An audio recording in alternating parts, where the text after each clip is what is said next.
What's going on? Welcome to RBN. It's been a crazy little week. As we can see, the West is not happy with itself. You know, we have NATO members going after each other. Trump threatening NATO members, saying that it wouldn't be a NATO if it wasn't for him, and all of this shit going on. And it really has backed all of our allies into a corner to where they feel like they have to go elsewhere to get other help. And to be honest, if I was any of these allies, I would too. You know, we all see the ship is sinking. You know, NATO cannot even beat Russia when it comes to a war. They're not ready for a world war. And if I was them, seeing Trump beating his chest around the world, threatening other world leaders, kidnapping other world leaders, I would do what I can to try to, push myself away from him also, because I don't want to go down with no sinking ship, and it's probably best. It's probably the best thing that they are doing right now. Canada has announced a new deal they're going to do with China. They're going to be importing, I believe, 46 to 49,000 EV vehicles into China with a 6.1% tariff on it. So they're still going to be very cheap, way cheaper than what the fuck we are driving compared to the brand new cars here. Excuse me. And it's been a couple of, I ain't gonna say a couple, it's been a lot of people upset about this deal. I've been reading these Americans and their comments. They have been saying, oh, well, China is going to take over Canada and Canada isn't going to have any jobs and this and that. But this is all projection, because yeah. And I wouldn't even listen to Americans, because Americans have sold our infrastructure to China. So I don't think they have anything. I don't think they should be in a room to say anything about this deal that's going on, or who's not going to have any jobs after this deal. Because after the NAFTA deal was signed, we was left with no jobs. So it's all projection at the end of the day. And even the leaders of Canada, and the ones who negotiated this deal, it's no different than what I believe that was Hyundai that was going to come and build a plant down in the South here in the U.S. And that racist white lady got everybody detained by ICE. And now, yeah, I don't believe it's any different from that, because 49,000 cars isn't a lot for a place like Canada. Canada is a very big place, very big place. You can probably sell 49,000 cars just in this one city alone. So I believe it's a good stepping stone to get better relations and to actually learn how to build these EVs, because we see that we can't compete with China. Nobody can compete with China. Even Ford CEO came out and said that they cannot compete with China. So I say, just like everybody else, if you can't beat them, join them. Because it makes no sense for you to still do deals with, damn it, what the fuck? Still do deals with America with these shitty ass vehicles. Hold on, let me see if I can find that.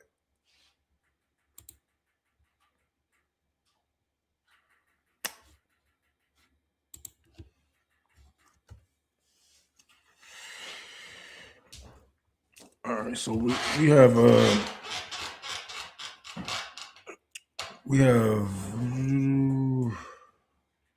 I think this is it. No, this is 6 days ago. 2 days, 2 days. Yeah, it's way too long.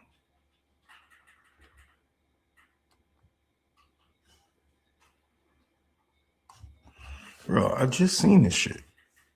Okay, here we go.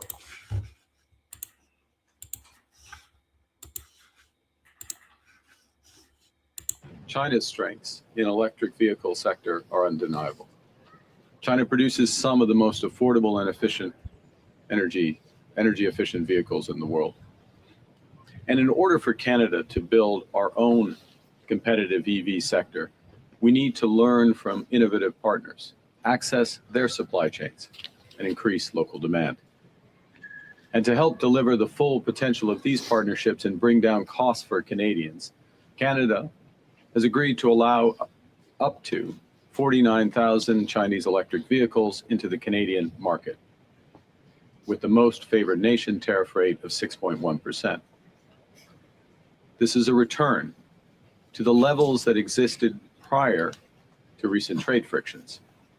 But it's a return under an agreement that promises much more for Canadians. It's expected that within 3 years, this agreement will drive considerable Chinese investment in Canada's auto sector, creating good careers in Canada and accelerating our progress towards a net zero future and the auto industry of the future. With this agreement, it's also anticipated that within 5 years, more than 50% of these vehicles will be affordable EVs with an import price of less than $35,000. So you know what that means. Now, if you used to go on Twitter, what's going on, y'all? If you used to go on Twitter, you see this a whole bunch of comments on posts that is posting stuff like this, and there's a lot of Elon butt boys who are getting their pennies in a bunch, mad, talking about Tesla is better. Tesla is not better than China EVs. Like you cannot. You can lie to yourself, but you can't lie to us. Like I've been in a Tesla before, but just by seeing the EVs that China has built, y'all not competing with them. Man, my boy was just looking at an EV yesterday. Motherfucker had a massaging seats. Man, I ain't about to... This is over for the auto industry in America, but it's been over. Like this is a nail in the coffin now, right? Because what we have done with the NAFTA deal, we sold out the Midwest. We gave away all those jobs. Now we don't have any way to really combat China. This is one of the only reasons why we can't really go back and forth with China is because they sold the infrastructure in Detroit. So there's still cars being built in Detroit, don't get me wrong, but not on the scale that it was. Like we was pushing out more cars. I mean, it's just as much cars as Japan at one point in time. And now, but see, that's what happens. I always say capitalists never think things through, man. They always think about their checkbooks. How much money can I get at this time? But they're not thinking about the future. Like 20 years from now, how would this look? And 20 years now is like, oh shit, yeah, we fucked up.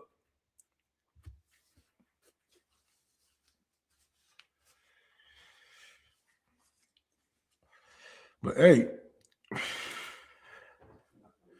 that's what they wanted. They wanted competition, right? This is the free market. It's the free market until China start pushing out cars. It's the free market until China start developing their own chips, right? These people don't believe in a free market at all. They don't believe in a free market at all. If they believed in a free market, then China will be able to sell in the U.S. And it comes to a point to where even some of these Elon Musk supporters can't even lie. Thank you. They can't even lie. If we let China sell cars in here, it's over. And everybody knows it. Tesla is done for. Ford, done for. You telling me I can get a motherfucking SUV, $31,000, brand new off the lot. They can do everything that these cars can do and some. I don't know if you guys remember that flood that had happened. I believe that was last year. It was a big flood that happened. And it was a guy who had he had an EV from China. And his shit just started right up. Everybody else, cars just abandoned. Flooded out. His didn't get flooded. He still can start it and drive it. He said the only problem was it wasn't originally where he parked it. The water had moved it. That's how much water it was. It moved a couple of ton truck to another place, and he still can drive it. Now, can you do the same thing with Ford? You can't even take your Tesla through a fucking car wash. So we know if they believed in free market capitalism like they said they do, it'll be over. Because there is no competition. You sold away your infrastructure and you get mad at people who actually do something with it. Like, you want me to be mad at China for actually building infrastructure? I'm mad at you for selling it to them.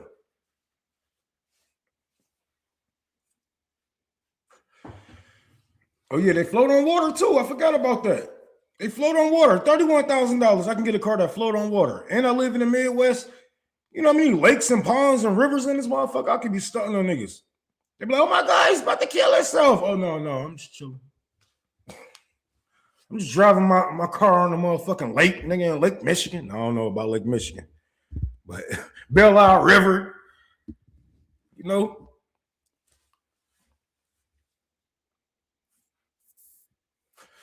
Man, the Cybertruck came out. I was like, what the fuck is this?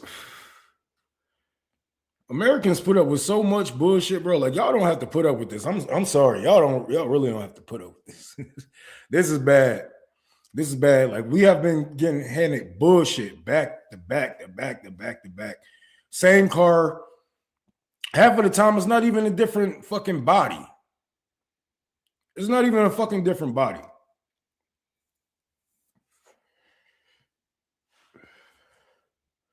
You got Toyota with the same body. You got Ford with the same body. And you got Chevy that come out with the same body the same year. And we just, oh, well, I need a new vehicle.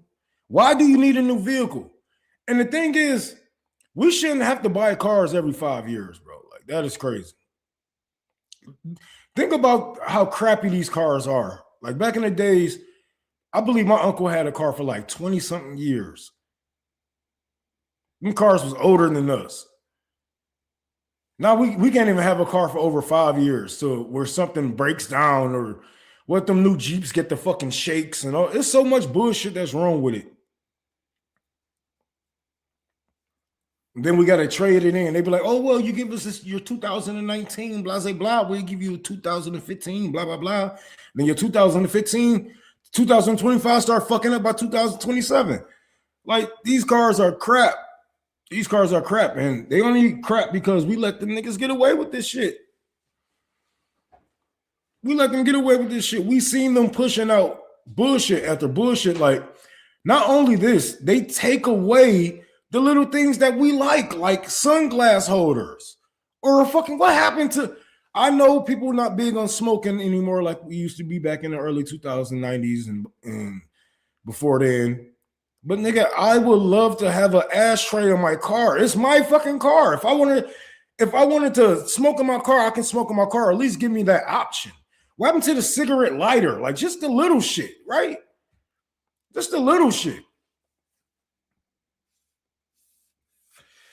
They build cars good enough for you to drive off that road, get the fuck away from their shop, and break down in front of your house.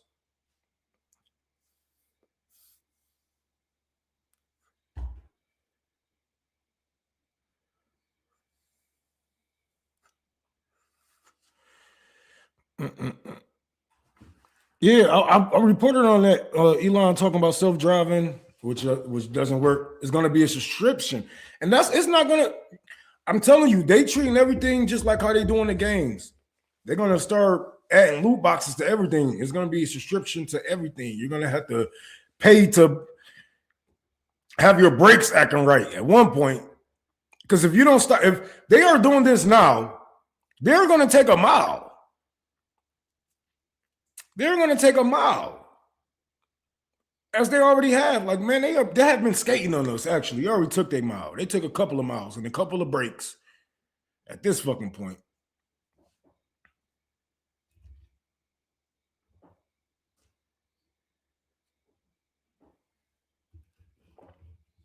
Surprise mechanics. What's going on? Hey, y'all. What's going on, comrade? Well, yeah, cars suck, man. And I advise everybody, if you have the money to pay the tariff, you know what I'm saying, or if you have a passport you can get in Canada, go to Canada and get your car. Go to Canada and get your car and register it here. Go get a Chinese car from Canada and get it here. Because I'm telling you, even the CEOs of these what was that? Ford, the CEO of Ford said, "Hey, I can't stop driving my Chinese EV." So what the fuck are we driving Fords for if the CEO don't even drive his own product? He don't even trust us. Like we all agree on this, right?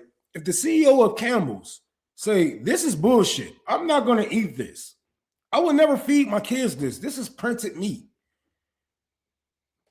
Why would we eat it if the CEO don't even consume it, right? The same with them fucking cars. The same with them fucking cars. And I know what these people want to say, oh, well, Chinese government is spying on us. I'm telling you, right now, Mr. $200,000 in student loan debt. Mr. probably still staying with a couple of roommates. You know, Mrs. got to work 2-3 jobs. There is nothing that the Chinese government need from you. I don't know why Americans think so highly of themselves where they like Chinese people need to spy on everyday Americans. All of our lives are on the internet. Niggas would literally go on live and shoot a motherfucker to death. All of your lives are, there's nothing to steal. And if China did buy your information, they bought it from Facebook or Google. You know how many people have sold your data? You wonder why you get so many spam calls? Because they sell your data back and forth. You know what he gets so many spam calls? Because they sell your debt. There's nothing that the Chinese government want with a regular everyday American who can't even afford. What they gonna do with this information? Oh yes, this is Alex. It is Alex. He's from Kansas, Missouri. He makes $35,000 a year. He tried to be famous on TikTok. Isn't doing that well. We get like 50 viewers a video. Can't really afford to feed his kids. Can't afford to eat himself. He actually go days without eating properly just to be able to pay bills and have gas to get back to work. Where does he work? Oh, a fast food restaurant. What we gonna do with that? What we gonna do with that? Now I understand it being a security risk for anyone in the CEO position, somebody in a that's an elected official. That would make sense. You know, that would make sense. Even though it's still dumb, it would make sense if you're trying to say, oh, spyware and certain people shouldn't drive these EVs. Well, they don't need you. They don't need your data, bro. It's either they got it already or they don't need it. It's 2026. Like, get with the fucking program. We all got sold. At least you'll get a sweet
My bad, y'all. Starlink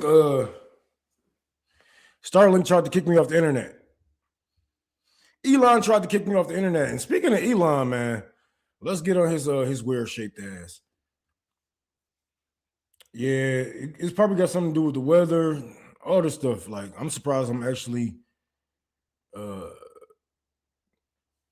I'm surprised I actually can stream right now because weather is pretty bad. But let's see. I gotta go back and open up all my tabs again because they want to fuck with me. They want to send me back to fuck with a brother. He got 3 strikes. Want to give a brother 3 strikes.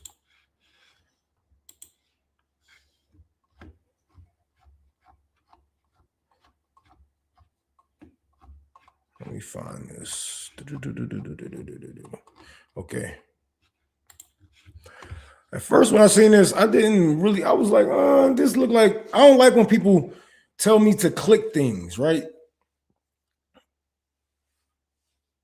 It went from revolutionary blackout to just blackout nowhere.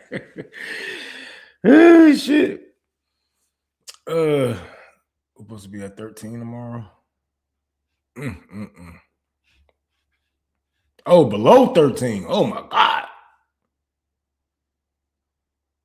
I love seeing you on stream. I'm in Chicago. It's cold now. But they called it off work tomorrow. Hell yeah. Yeah, it's time to stay warm, man. Fuck all that work. Fuck school. Teach your kids themselves. Fuck that. But yeah, we're gonna get on with the story. If you guys would love to donate, I need help donating to the state of Michigan to get our probation. Hopefully this April they want their fucking money. So if you guys can help me, please donate. The Tour for the Poor. I was supposed to be raising funds for the giveaway, but we're not gonna have that giveaway until we have a break in the winter. So I figure I need to try to get some money to get off probation. So if you can, please donate the Tour for the Poor, Cash App, Tour for the Poor, PayPal, Unholy Room 6, and Venmo, Tour for the Poor. Ivan, thank you for that $2 sticker. I appreciate you so much. Thank you for reposting this stream. Man, when I looked up my shit, I don't really trust a lot of these big Twitter pages and whatnot. I seen this, and I'm pretty sure a lot of you that's watching this who have a Twitter, operating off Twitter, have done this. But he said I'm being throttled by 92%. Real Candace Owens being throttled by 80%. Click the link below to see how much Elon Musk is censoring you, your free speech. And that was the big thing. Hold on real quick. That was the big thing with Elon Musk, buying this. It was like a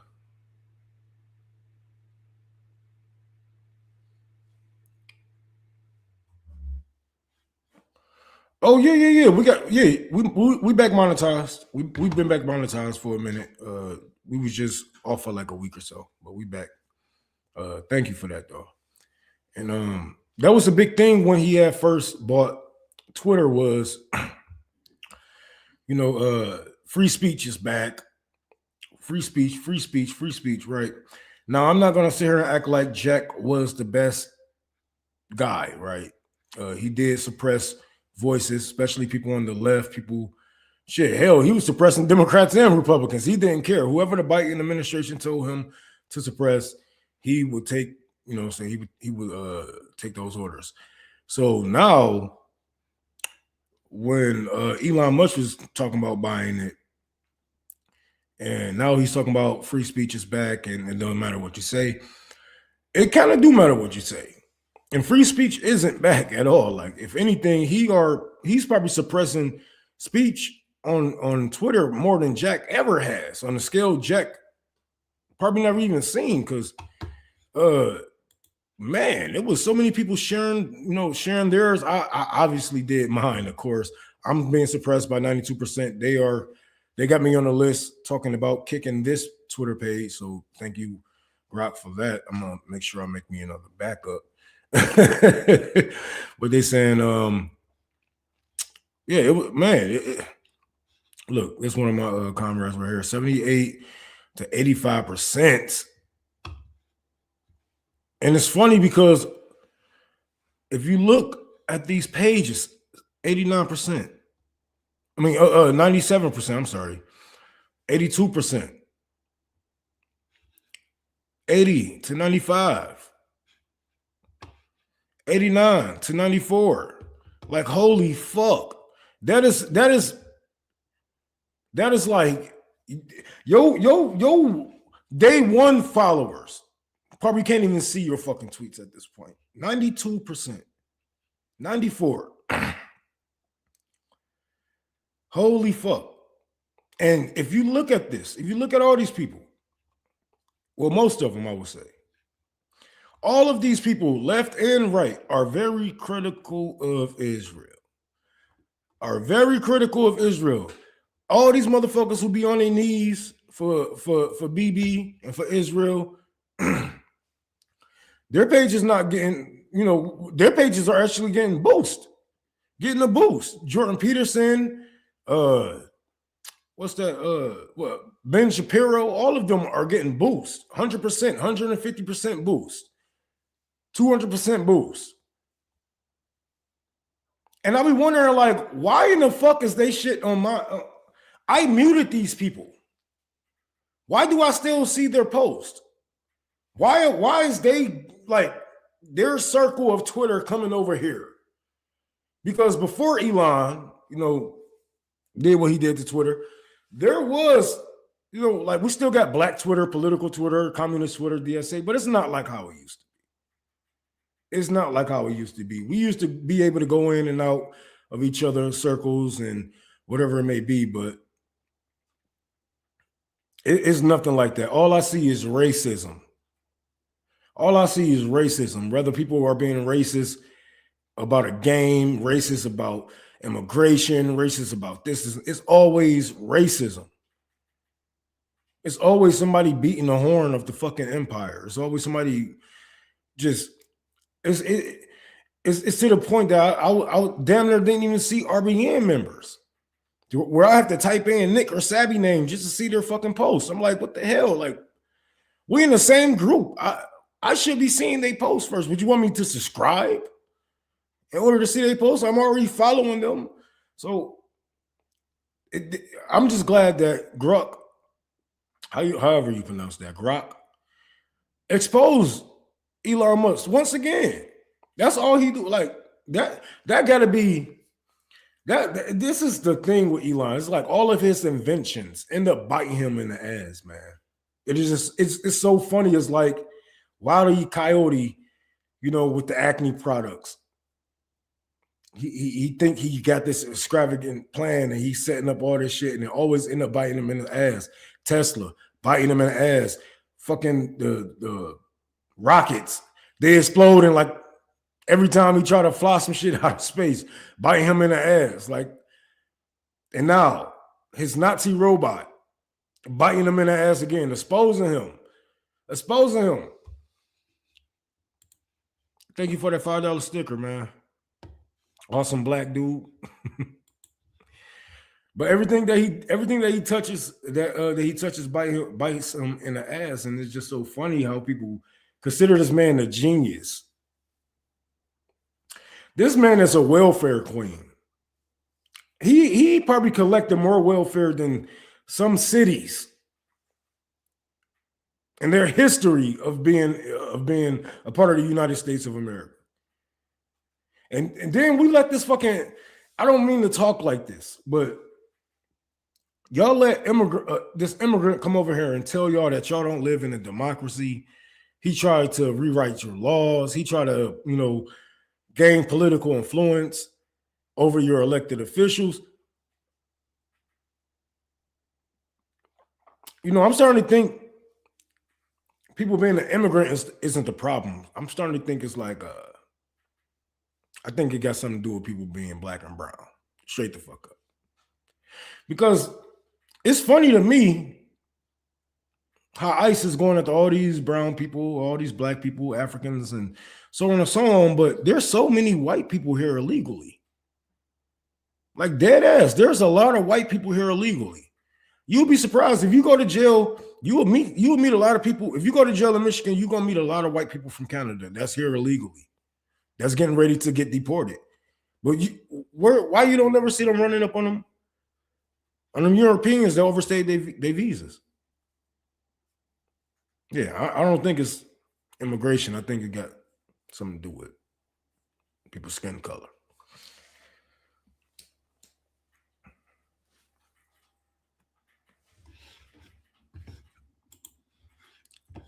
Elon Musk is one of the dumbest motherfuckers. It's like he just dumb and lucky. Hell, he's not even lucky. He just, his father just came up.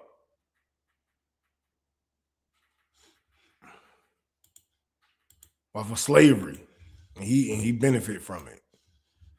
He didn't work hard for a damn thing in his life.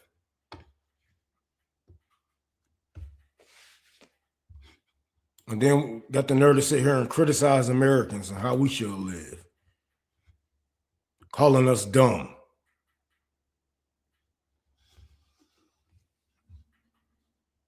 And these Americans just be eating it up. Oh, Elon, yes, you're such a genius. Your IQ is 555,000. I don't take nobody serious when they talk about IQs.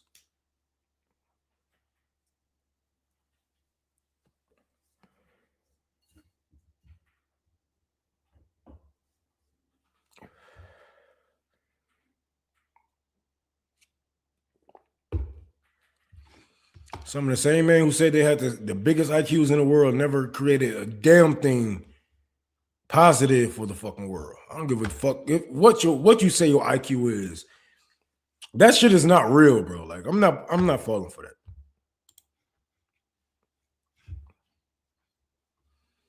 White man science. What was the IQs of the motherfucking other Africans who built them pyramids, or the you know what I'm saying, or the Mexicans who built the pyramids? What was their IQs? Oh no, that was aliens. That was aliens. That wasn't black people. That wasn't Africans who built the pyramids. That was aliens. Oh yeah, right. Okay.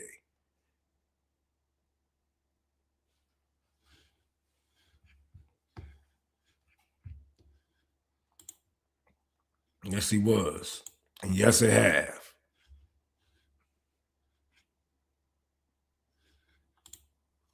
Yes. Yes. And they want to talk about dangerous immigrants. I think Elon Musk is the most dangerous immigrant in the fucking world, no matter where he go.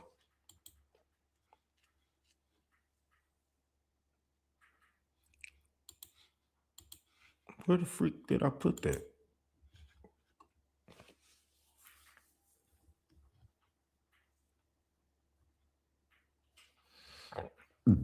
Excuse me.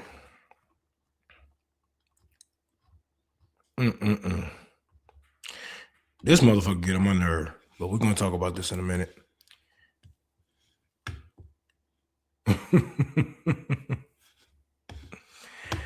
Thank y'all for joining. We're gonna ride it slow today because last time, what was that? Yesterday, I went on for 4 hours. I was like, holy fuck, I'm not doing that today. That was a good show, though. That was a good show. I was cussing like a motherfucker. I'm surprised it's still up. That is crazy. Almost the baddest Beyonce, who was a billionaire too, or Taylor Swift. They only became that wealthy by exploitation, harming other people. Just yuck. Yeah. Oh yeah, Rihanna, all of them. Jay-Z, all of them. Like you can't. There's no music good enough for me to be like, oh yeah, you are an ethnical billionaire. You made all of this money just off of selling records. Like if they made money just off of selling records, if they became a billionaire just off of records alone, I won't even say too much. But you got merchandise and all this shit, makeup brands. You seeing cooning for chicken for Popeyes and all this shit, man. Nah. But if you made $1 billion off selling records, hey, that's what's up. That's unheard of, but it's not gonna happen. It's not gonna happen. So no, I don't give a fuck what color their skin is. Beyonce can be my fucking sister. I'll still be calling her a colonizer. I'll be asking for money. I ain't gonna lie. I'll be asking for money like a motherfucker, but I'll still be calling her ass a motherfucking colonizer. Like, I want to build a school in the black community. Give me $100 million. Give me $1 million. I want to build them on. Let me take some of your colonizing money and rebuild it. Yeah, oh yeah. Definitely got to be a psychopath to be a billionaire. Because think about, I mean, you got starving children in this world, man. Like, once you make it so far, like there's a point to where you can't even spend that much money. Like, if you spending that much money, then you just really bad with money, bro. Like, that money should last you a couple of lifetimes. You know, if you got even if you got like $500 million, that should last you a couple of lifetimes. You don't need no big ass 10-bedroom house, 10 bathrooms. You only got 2 kids, 3 kids. Unless you're gonna have your family with you and they're gonna help pay rent or help pay your mortgage or put down on some bills or something. But having a mansion makes no fucking sense. Just buy something humble. Buy a couple of cars that you like, a car that's reliable, probably a Honda, a Toyota. Buy you your dream car. Boom. Get a minivan. You got kids. Like, how can you spend that much money? And at this point, you just like, you asking to get robbed. I'm playing. I ain't wanted to go there.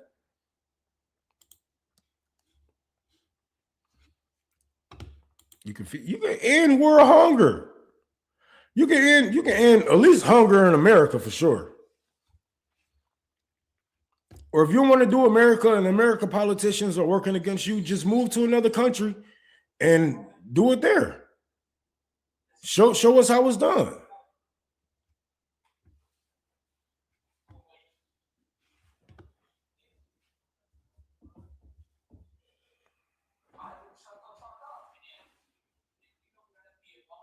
You turn it on.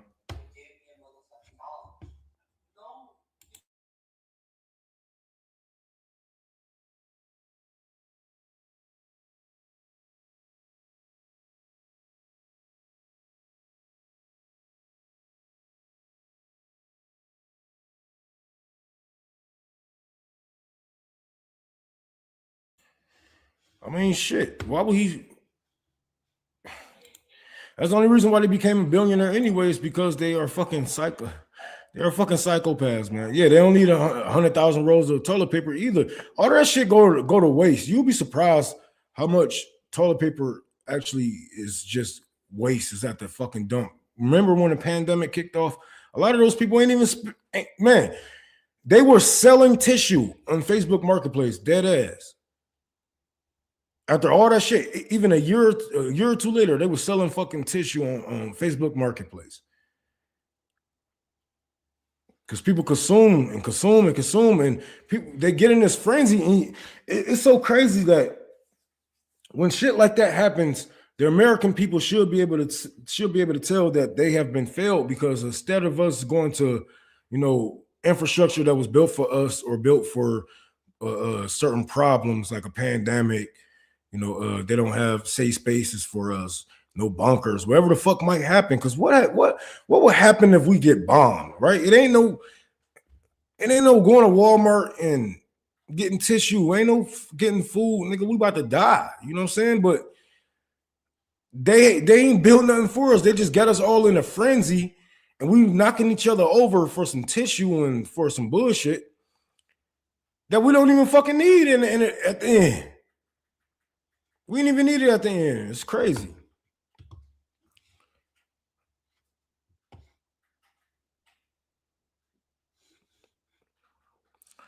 I say it's only a cycle because we let it, man. Like, like I said before, I don't believe history repeat. I don't believe when people say history repeats itself. I really don't, because other countries are progressing, man.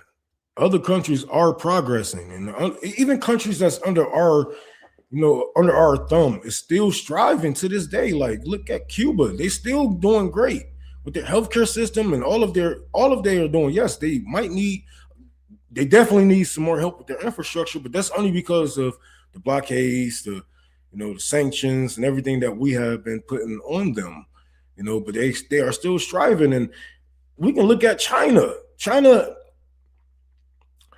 haven't repeated history yet. So I don't know why, Americans love to say that because we are stuck in the cycle.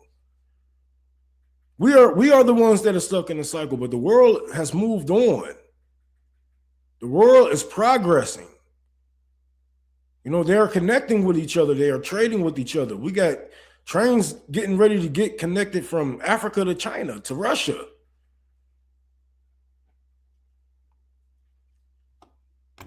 We are in a cycle. The rest of the world is just, they're just looking at us like, do they know that they're chasing their own tail? And China like, just go ahead and let him, he's going to tire himself out. Just let him chase his own tail. It's crazy.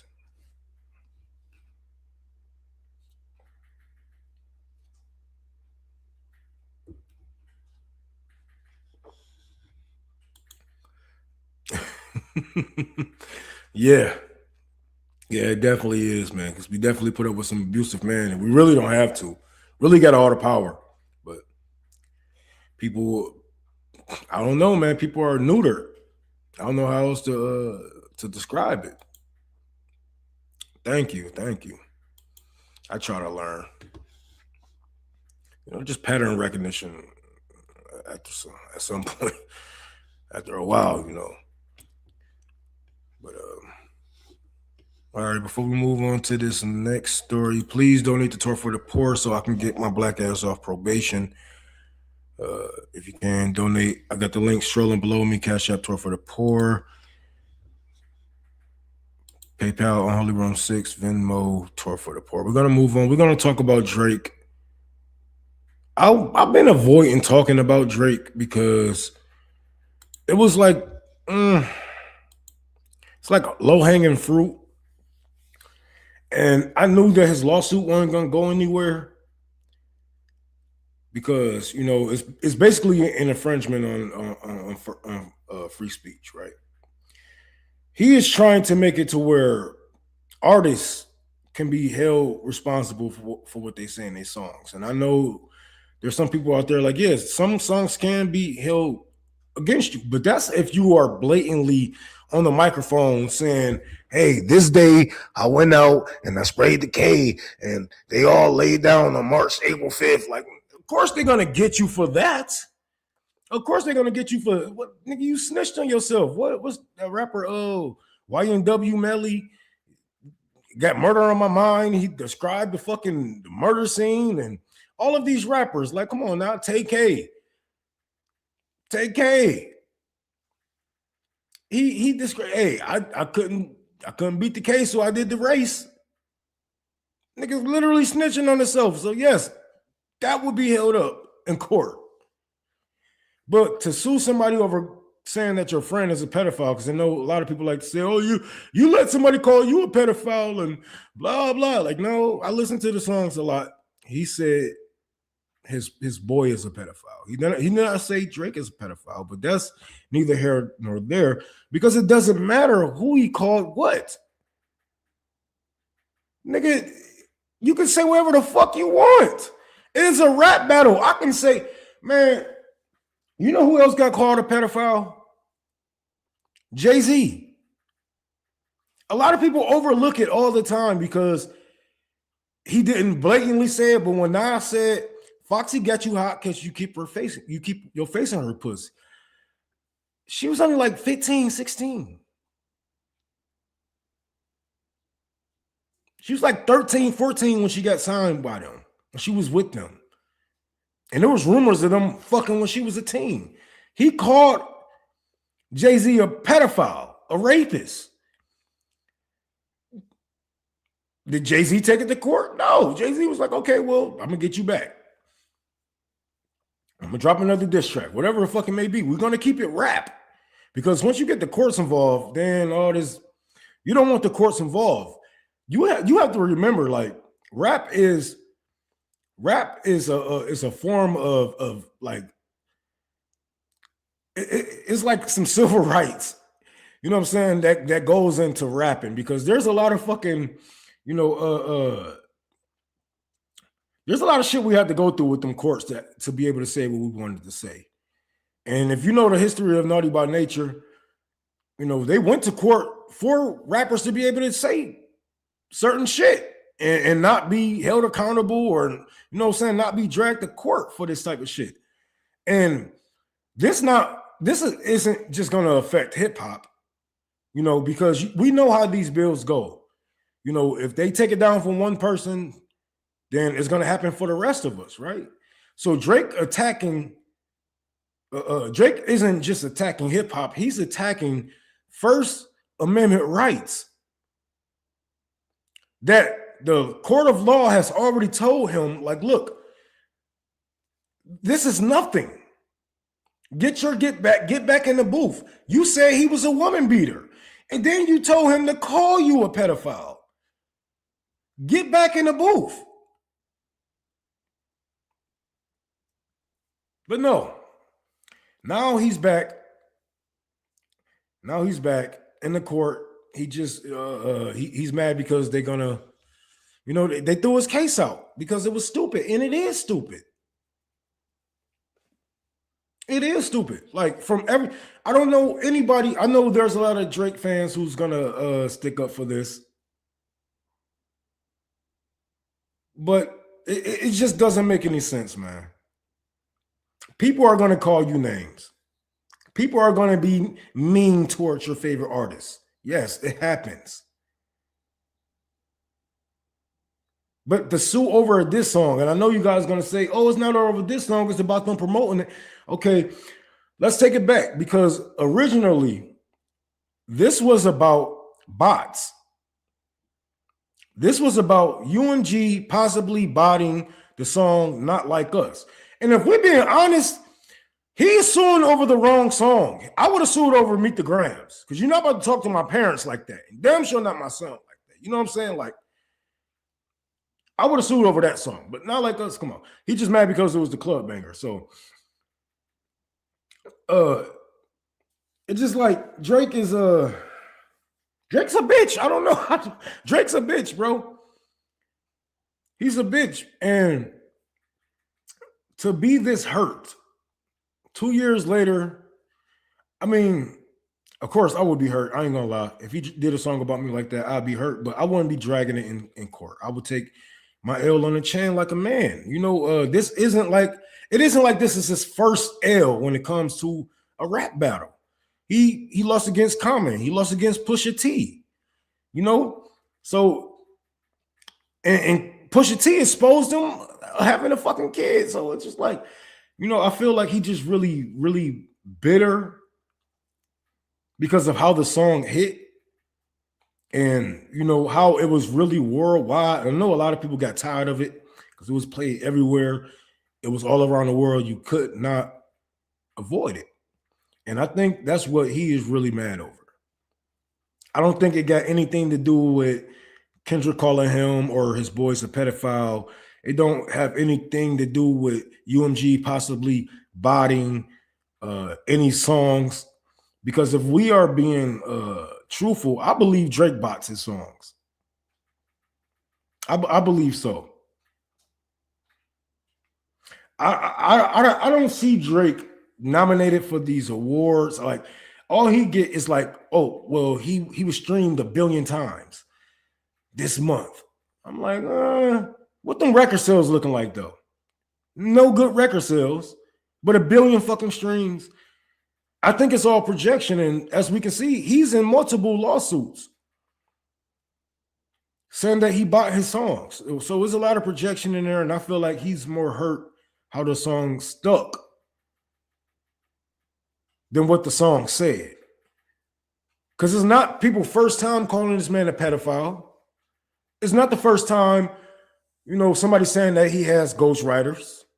It's not the first time anybody said any of the shit that Kendrick said in those songs. If anything, it was just regurgitated in a lyrical way.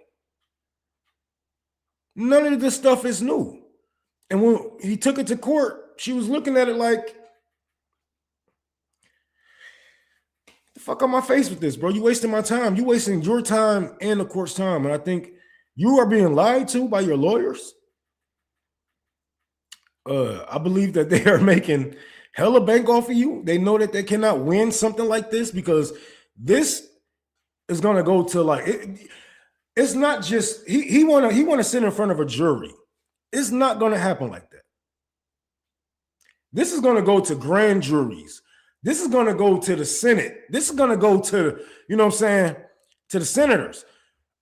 This goes against the First Amendment at some point.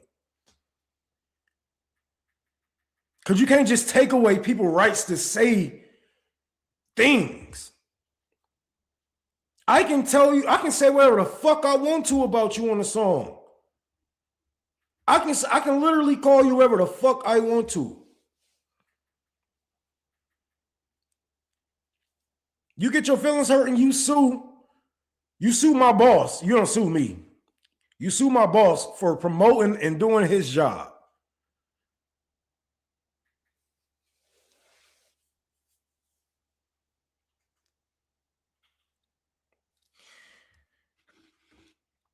And that's thanks to Drake with all that microwave music. All that microwave music, always fucking somebody woman, always in the club, 40 years old in the club, chasing after young women. Ain't got a life outside of being an artist, a rapper, just fucking people, woman, taking drugs, driving nice cars. That's all they can rap about because that's all they do. They have no life.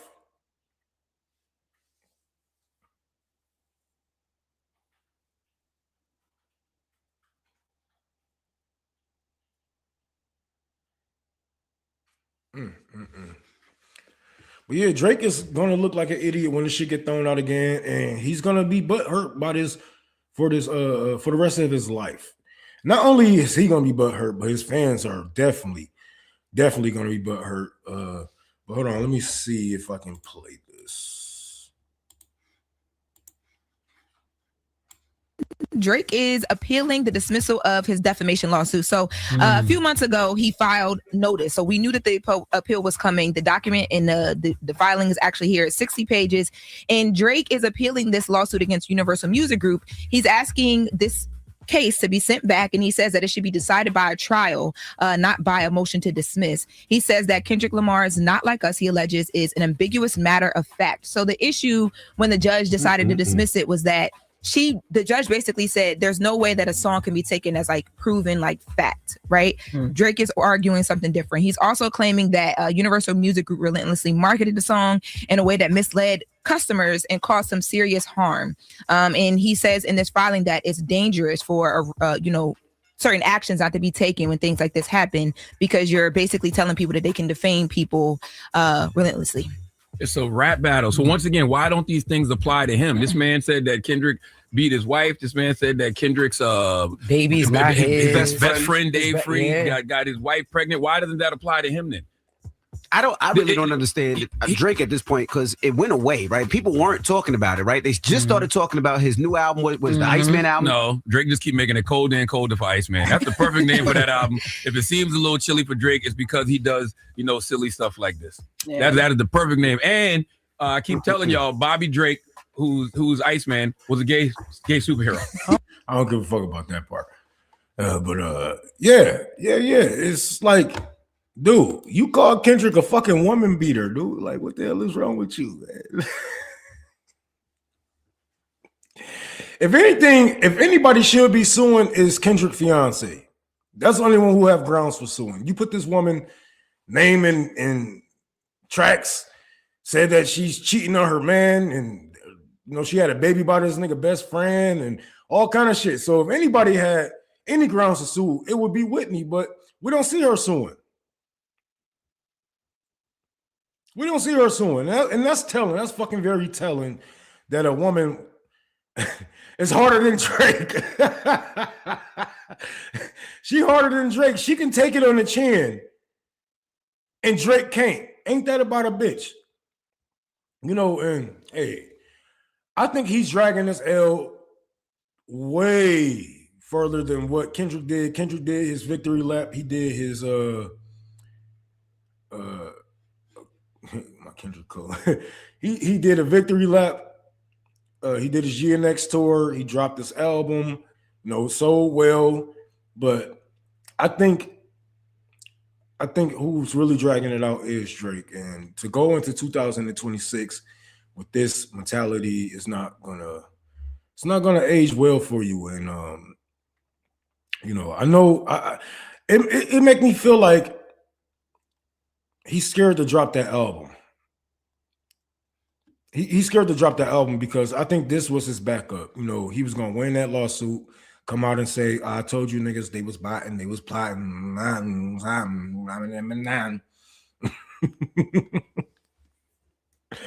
So I think that was his plan. And I think that really had a pushback on his album because if anybody's a fan of hip hop, if anybody's in hip hop spaces, you will know that Drake promised to drop an album with 2025, 2024.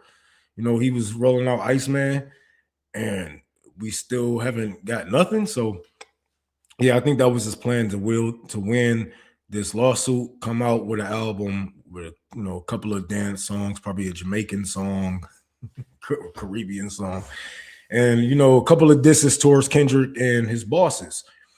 But the thing is, it's like even with this, like he's not very calculated because to sue UMG when they own most of your masters. I mean, I think they own all his masters, and then like that's not calculated. That's not smart at all, right? And that's another reason why I believe that he's scared to drop that album.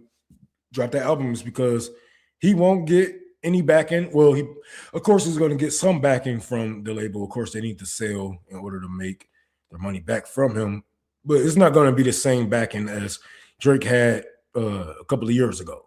Because everywhere you go, Drake was all over the radio, You cannot, you cannot go anywhere without hearing Drake. The clubs, the bars, everywhere. Drake was everywhere. It's not like that now. And beefing with your label would do something like this. And he just like shooting himself in his own foot. He's shooting himself in his own foot. And at this point, Kendrick Lamar isn't even with UMG anymore. Yeah, he has his own label.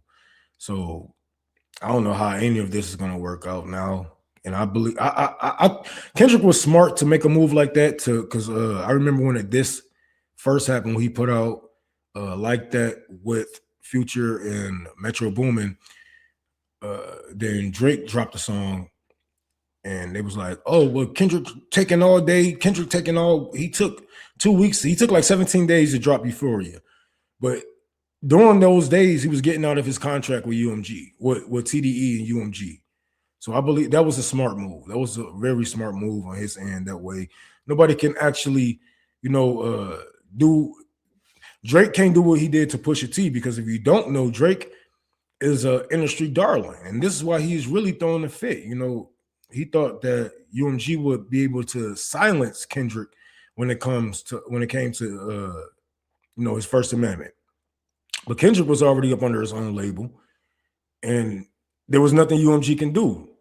If you guys do not, if y'all don't know, Drake is the reason why Clips album has been pushed back a year.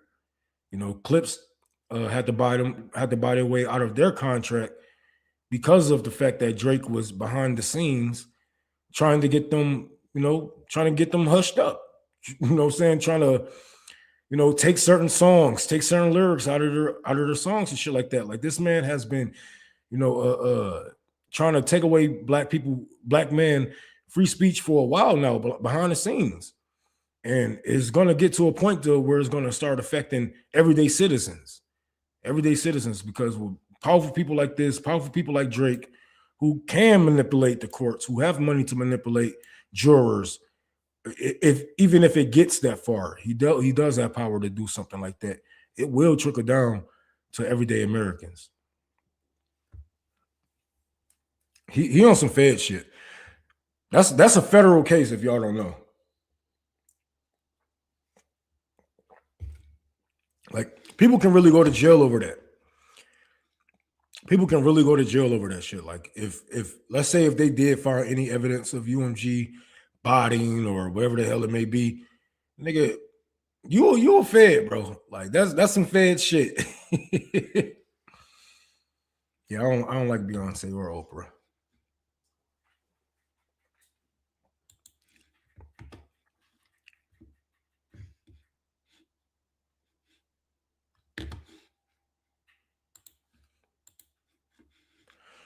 Yeah, Drake is not taking that L lightly, man. He's like, everybody got to go down with me. Everybody has to go down with me. I remember when I read the original lawsuit that he had filed. He even put people like me and you in it. It literally said the listeners. It said the listeners. I said, what? What the fuck I got to do with this? I ain't going to testify against you. Excuse me, let me testify. What the fuck I look like? Man, he like, if I got to go down, everybody going down, you know, and yeah, he's just not very calculated. It's not going to work. I believe this is going to get thrown out again, and he's going to look stupid. And I just feel sorry for his fans because, you know, they have been waiting on the Iceman, and he haven't delivered yet. So I don't know. Maybe his ice cream truck broke down on the way here. So, you know, this all they really have to like, you know, grab onto because the last songs that he's been dropping was trash. Like Drake has been dropping some fucking trash, man. And all his fans are pretending that he's not outside. And you know, hip hop was different when Drake was running it. You know, like Drake is out here. He's dropping trash. You just stepped over it. But maybe we'll talk about this if it get any further, but I don't see this getting any further than what it is now. I believe it because you got to think about it. If you take this shit to appeals court, you know how pissed off you're gonna make these people. Like they don't like when people come back and say, no, the judge got it wrong. You know how pissed off you about to, you know what you about to, this judge about to be so pissed off. Like, what the fuck you mean I got it wrong? What the fuck you mean I got it wrong? What you mean I'm putting people in danger? Okay, watch this.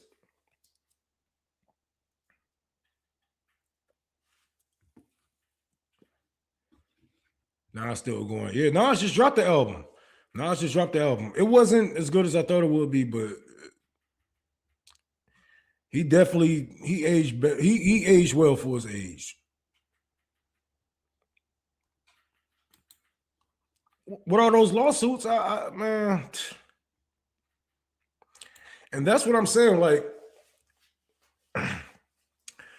it's like this is where it's gonna lead to if it ever get, you know, past a judge. This is where it's gonna lead to because this isn't just somebody saying mean words about you. This is, you know what I'm saying? This is some free speech shit. And Drake, a man from Canada, obviously do not know American laws. Like he like, there's no way people can just say these things about you on the track, fam. You got to be cheesing me, fam. Like, yeah, people can call you a pedophile. Niggas can call you whatever the fuck you want. You'll be surprised what people call you. I remember what the fuck did Ja Rule said about Eminem daughter, AM. You say your mother's a crackhead and Kim is a known slut. So what Haley gonna be when she grows up?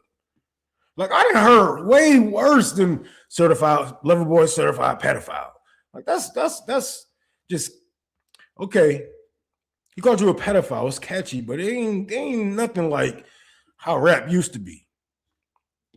Ain't nothing like how rap used to be. And you motherfuckers are so soft from trying to take up for this shit. You call him a pedophile. Oh, well. Do you see Kendrick on the other end talking about, well, UMG let him call me a woman beater?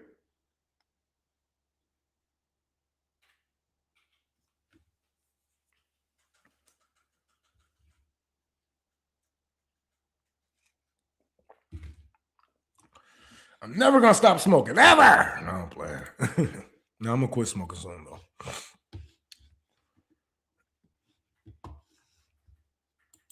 Man.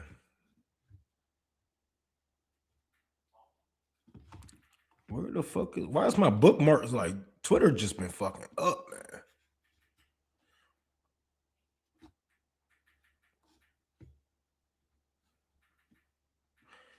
I've been looking at what has been going on in Iran,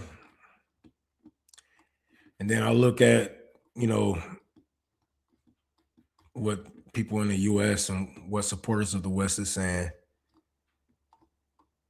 They're calling it a genocide. That's funny. 12,000 people died. That's a genocide. And I doubt if it was that many. I highly doubt it was even close to that. I don't believe none of these people.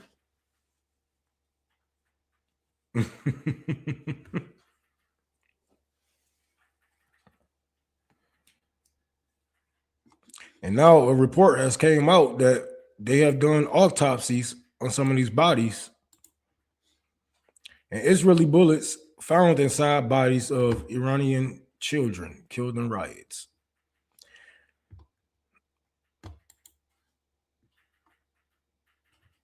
Now look at these people. What are Israeli bullets?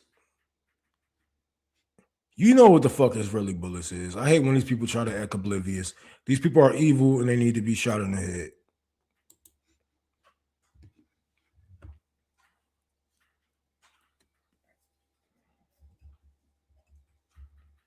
We knew it was Israel out there. We knew it was Mossad out there. Shout out to Dizzy Banks. I know that was your boys out there that you recruited. Your boys is out there shooting those kids because out of all the time the Iranian regime had to go and just wage war against their people and just like kill kids and shit like that, they would have done it. That is not their MO. That is not their Iranian regime MO. Why would they target kids? That is the future of the regime. You know who target kids? I ain't gotta say it because you know who target kids, motherfucker. I ain't but stop playing dumb with me. Of course, Israel was out there. Of course, Mossad was out there killing those damn kids because that's all that they're good for. That's all they know how to do. They don't know how to go against real warriors. Reports come out where they talking about, oh, we man, them motherfuckers. I know y'all remember that video of them IDF members. They was all hugged up in this one room. They was all up in the corner, scared with the fucking guns, while that boy getting shot the fuck up on the bed. The nigga from Hamas shooting this motherfucker from the hallway, just lighting his ass up. He on the bed. He's overkilling his ass.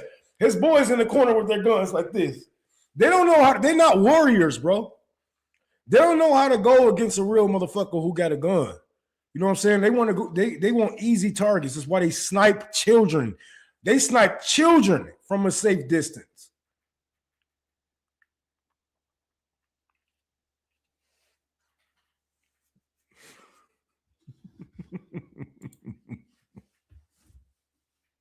He was lighting their ass up, boy. I was like, God damn, this shit is, man. If it weren't for those snuff videos I watched when I was younger, I would not be able to watch shit like that now. Because, man, that shit is wild. Lighting this ass up. But yeah, man, that's what happens when you go against people, you know what I'm saying? Real warriors, people who got shit to lose. We ain't got all the equipment that y'all got, but we got twice the heart. Motherfucker, we ain't got no drones. We ain't got none of that shit. We ain't got none of that shit, but I bet bread. We ain't gonna take it lying down. I know that.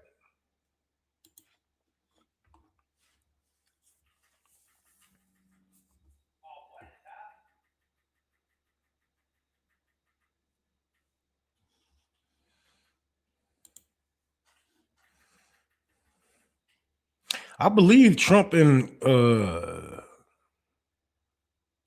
EU have made a deal with Greenland. I believe they're gonna have sovereignty power over it. I got to look more into that because there's a couple of people reporting on it, but I don't trust. It's so hard to trust the news that's coming out, especially the news in the West, man. Everything is fucking lies and propaganda. But if you don't know, Trump again left the World Health Organization. I don't know why, but I'm not reading that article. I'm pretty sure he had dumbass reasons to leave, and they're not letting me flex my power on them. Whatever the fuck Trump want to do. And we got some more, well, not breaking news, but I guess Don Lemon will not be charged with the KKK Act. That is fucking crazy. They tried to hit that nigga with the KKK Act. But a judge will not be taking up that case and will not be going with those charges because it is stupid. And this, I know people, it was some people asking, why wouldn't they take up these charges? Motherfucker, he's a journalist, whether we like him or not. Journalists are welcome damn near anywhere. They are welcome damn near anywhere. If it's happening, if it's like he's allowed to follow the public into strike zones, into riots. He's allowed to. He's a member of the press, whether we agree with him or not. I don't agree with him for moral reasons. You don't agree with him because he's a black man. He's a black gay man. I don't agree with him because he's a tap dancing fool, but yeah. But yeah, it's just funny to see people lose their mind. Why wouldn't he get charged with this? What you gonna charge him with? How is that gonna stick? If you charge Don Lemon with this, you gotta charge every other protester in that motherfucker. How are y'all going to charge all of these people? What are you going to charge them with? Inciting a riot? What was burnt down? What is the property value that was lost? What are you going to get them with? What they are actually mad about is these people exposing a pastor that was a part of ICE. That's what the fuck they're mad about.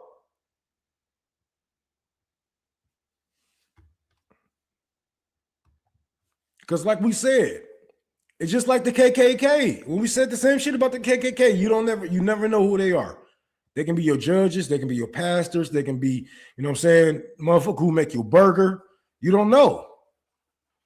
But now we getting, it's too much data out there to hide some shit like this. It's too much data out there to hide some shit like this. And not only are ICE agents being doxxed by their children, they're being doxxed by their own families. Their wives are leaving them. I don't know if I've been reading up. I try to stay, in certain other racist business from time to time, try to see what the fuck going on over there. But it's been a real, white women have been leaving their husbands. It's crazy to see it now, you know what I'm saying? But after the Renee Good shit happened and white women are seeing that, their white man just don't care, and they are looking like, what if that was me?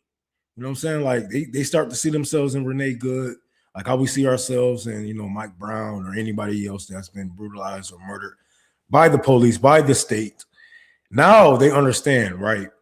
And a lot of people are giving white women a pat on the back, but I would never do that. Even though I have a white baby mama, I still never give her a pat on the back for for being with a black man or whatever the fuck it may be. I'm not giving you a pat on the back for that, because,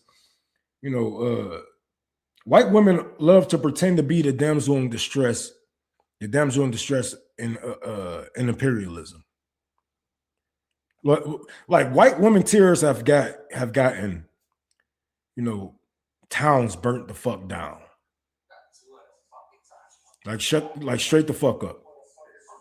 So now they oh, my husband don't even care about me. Yeah, he been telling you this. And the thing is this. Yeah, he might vote Republican, but that's just to save on taxes. He don't agree with them on this and that. He didn't agree with Obama tax plan or whatever the tax plan is. He didn't agree with he wasn't hurting me. So it didn't matter. He wasn't hurting my kids, so it didn't matter. But now you see yourself in Renee Good And now you're like, oh shit, this nigga is evil. He really don't give a fuck about nothing. Yeah. Yeah. And I would never fucking sit here and be like, you know, white women got it hard. And, you know, nah. White women been cheerleaders to genocides, you know what I'm saying, for way too long, you know what I'm saying? And they have been raising these white men who grow up to be white supremacists, to grow up to be racist, bigoted, you know what I'm saying, homophobic, transphobic, all of these things, all of these hateful things. They don't teach them to be loving, to embrace the world that's growing around them. You know what I'm saying? Because they are, and the thing is, they are setting their children up for failure by not setting them right on the right path, and either going behind their father or going over their father and say, hey, no, don't think that way. Don't talk that way.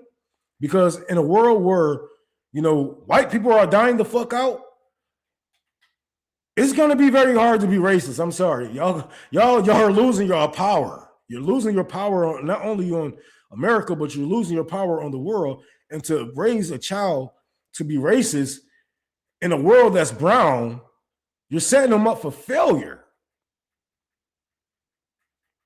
You're setting them up for failure. So yes, yeah, white women got a lot of fucking work to do. Straight the fuck up. But I love seeing, you know, them talk about holding their husbands accountable, et cetera, et cetera. But I'm like, how long have you been with this man? Like, you know what? You had to know that this man was racist. He put a ring on your finger. He put a baby inside.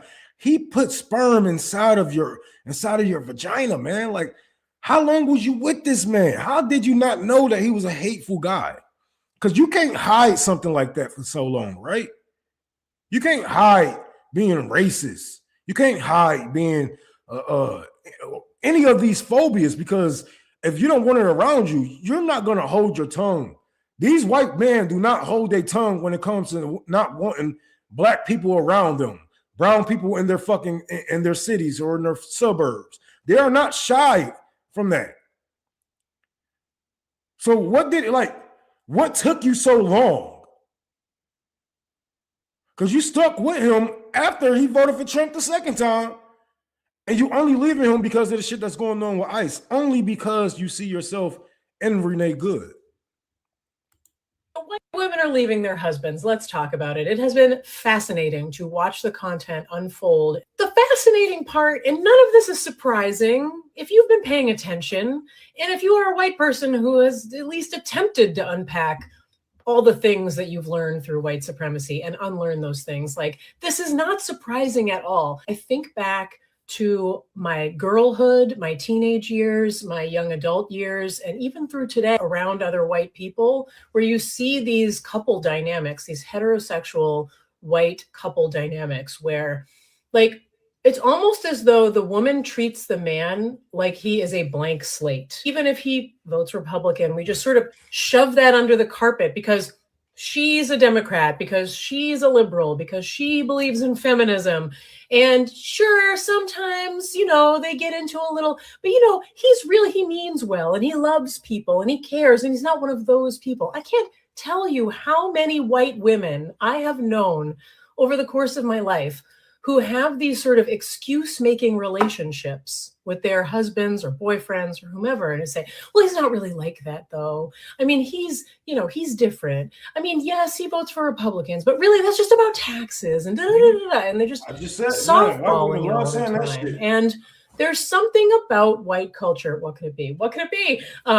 That expects us to be polite socially and accept that. So if you want to have a friendship with another white woman and she has one of those husbands, you are expected to participate in this pantomime, charades, I don't know, like where you pretend that it's fine because he, as an individual person, is a good guy, right? He loves her. He's a good guy. He cares about people. He's not an evil monster. There's just a little bit of a, disagreement about politics, but that's really, but he cares and his heart's in the right place. And sometimes he's even voted for a Democrat. 2020 was an exceptionally difficult year for the white women who invest in these kinds of relationships, these see no evil, hear no evil relationships, right? Because they couldn't have those conversations at home, really. Like, white people need to get involved. We need to unlearn our racism. We need to unpack white supremacy culture. Comply or die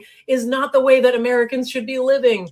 And it was a very uncomfortable, intense time. And I feel like a lot of those women wrote it out. They just sort of let it go, drifted off. But now a white woman was murdered by law enforcement, was murdered by an agent of the federal government in front of the world, and he is not being held responsible.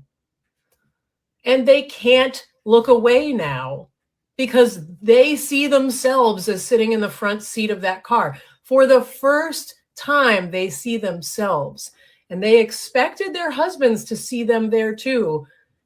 And we're still genuinely surprised to find out that no, he's exactly who he's been telling you he is. And now you have to leave him. But I do think that for a lot of white people, they need a moment of reckoning. And that is going to look different for different folks. And maybe I wish that they could have caught on sooner. But if this is what it takes for them to finally start to have that reckoning, then I guess it's all to the good in the end.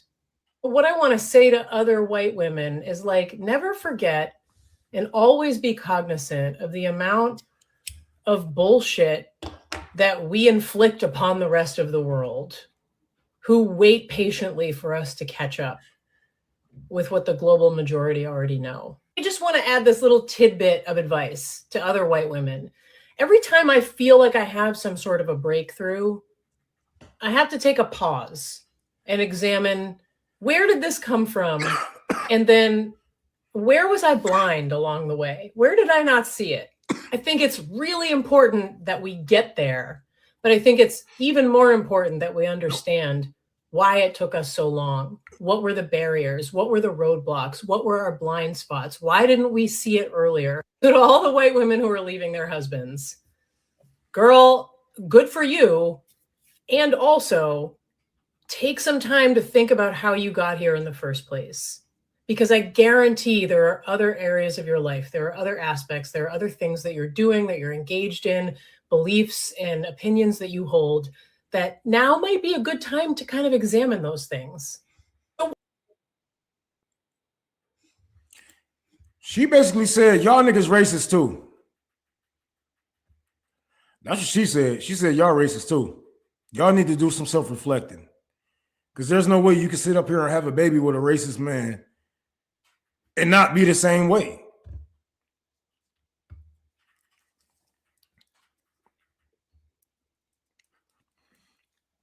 And liberalism allowed white women to get away with certain shit like this.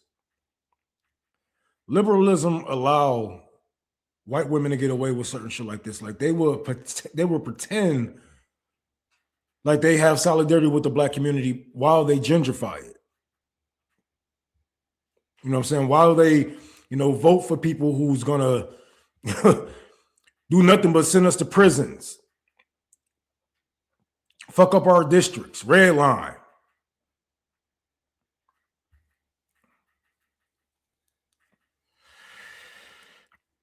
Just like, think about Hillary Clinton. Her husband signed a 92 crime bill that fucked up black people's lives all across America. And she still looked at as a feminist. She looked at as a feminist with all the single mothers that her husband then left in these motherfucking streets.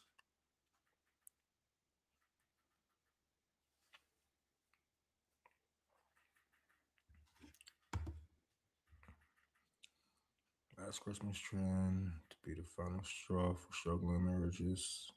So biggest day for private investigators, February 14th.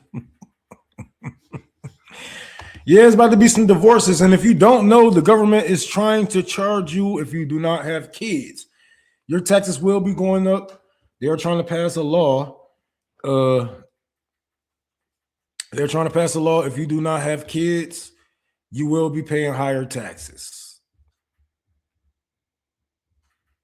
I'm not lying. They're trying to force people to have kids. They like, y'all don't want to have kids for my motherfucking machine? How dare you not have kids to fucking feed my empire so I can throw your babies in the fire of the empire? Let me see if I can find this video. Okay, so here's JD Vance saying it, I believe, a couple of years ago. So so this is nothing new. I don't want anybody to say, oh, well, this is just fake news. It's coming straight out of the white horse's mouth. We need to reward the things that we think are good and punish the things that we think are bad. So you talk about tax policy. Let's tax the things that are bad and not tax the things that are good. If you're making $100,000, $400,000 a year, and you've got 3 kids, you should pay a different, lower tax rate than if you're making the same amount of money and you don't have any kids. It's that simple. I totally agree. I totally agree. That's why you got shot in the neck, bitch. But anyways.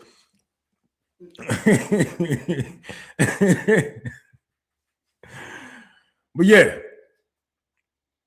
They're trying to force people to have kids. Now, I'm not gonna lie, I have kids. I have four kids, that's mine, but I do not encourage anybody to have kids. Having kids is a blessing. I love my kids to death, but in this economy, what the future is looking like right now, don't have any kids. If you don't have kids right now, don't have them later. Don't have them later, because I'm telling you right now. Yes, they do make you happy, but your life will get harder. It is hard trying to raise a family. It is hard trying to raise kids, especially when we do nothing but work and work and work and work and work. You will not be able to afford daycare. The grandmothers of this, the past generation, they ain't watching kids like how your grandma used to watch kids. You on your own. The government, there is no help. They constantly trying to kick you off your fucking food stamps, constantly trying to kick you off your health insurance. It's a trap. They want those kids to go in those factories or to fill those prisons. And don't do it. All my young people, all the older people who think about having kids, fuck it. No. Because all you're going to do is give them another body. And why should we give the government what they want? They can't even give us the basics. They can't even guarantee us health care. They can't even guarantee that child a house. They can't even guarantee that child free lunch. And you want me to have kids? You want me to have kids while you lobbying to get free lunch taken out of schools? I'm not having no fucking kids. You want my kids to go to your fucking right. You want our kids to go to the military. You want our kids to go to the factory. You want our kids to be a fucking puppet, and it's not happening, bro. Like, even now, like, my son is a communist. Like, you think I'm not brainwashing the shit out of my kids? You crazy. People be like, oh, let them have their own beliefs. No, nigga, what the fuck? That's the whole point of having kids. You make them what the fuck you want. It's like a mini you. You can just make them smarter. Like, hey, here's some good politics. God isn't real.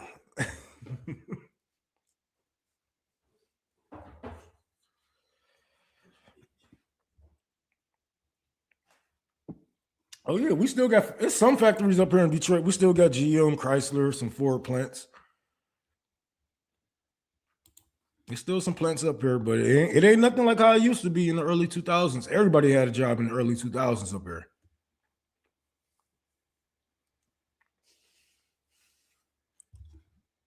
Oh, that's a nice question. That's $1 million question. Now you're thinking that shit that you just thought you was thinking when you thought it. Because, nigga, why do we need to breathe if AI would do everything? Oh, that's $1 million question. And as we see all these CEOs, they like, please play with my AI. please, please, come on, you guys. We need this money. The bubble is gonna pop. No, motherfucker, we never told y'all to do this. And I'm telling you, Americans would have been more accepting of AI if y'all didn't threaten our future with it. You told me that this is gonna take jobs from artists, and we won't have to pay game developers and all this shit. We like, fuck y'all then.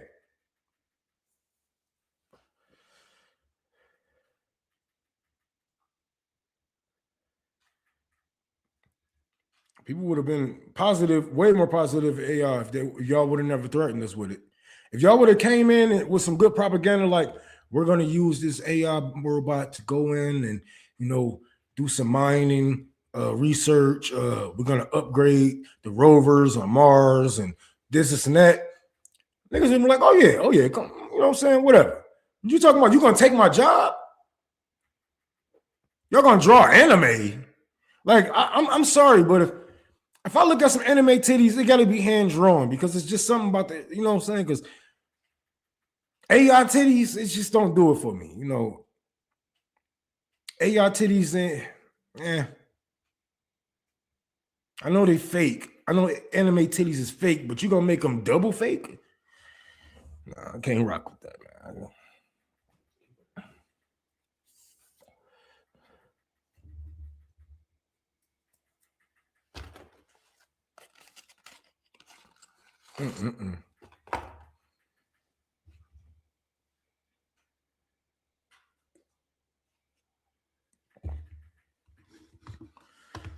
Oh yeah. The middle class people, them doctors, the nurses, they think that shit ain't coming for them. Shit. You think that shit ain't coming for their job? But the thing is, man, that bubble gonna pop. I knew AI wasn't gonna last long, bro. AI is not gonna last long because nothing is built. Like, they just build shit and they don't even have strong foundations to these things, man. They just like, oh, this is $1 million idea. Everybody put your money into this because this is gonna be the new thing.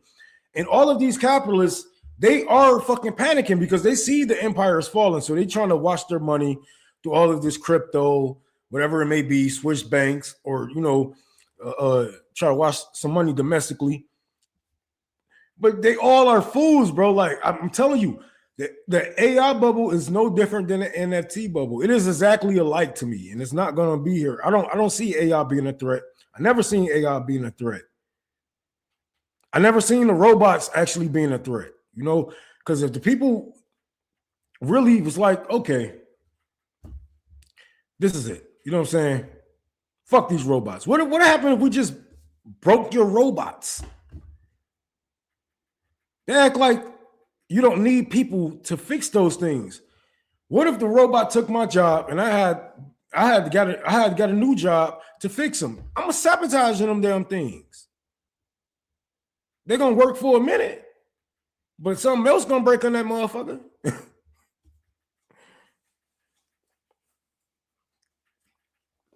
I believe in working class solidarity. I believe the people will get fed up enough to be like, just break it, burn it.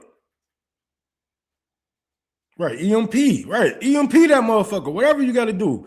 We got so many hackers around this motherfucker. We can hack into them things.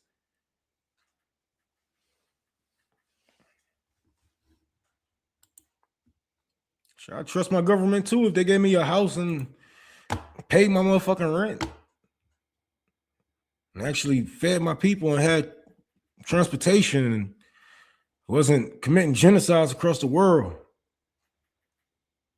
building, military bases all over the world and kidnapping presidents, stealing oil and resources and trying to take over their own allies. But what about Taiwan?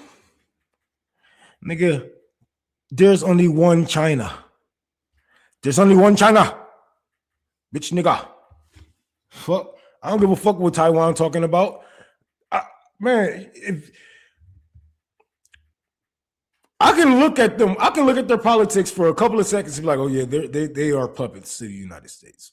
Definitely. A lot of these politicians in Taiwan have been bought.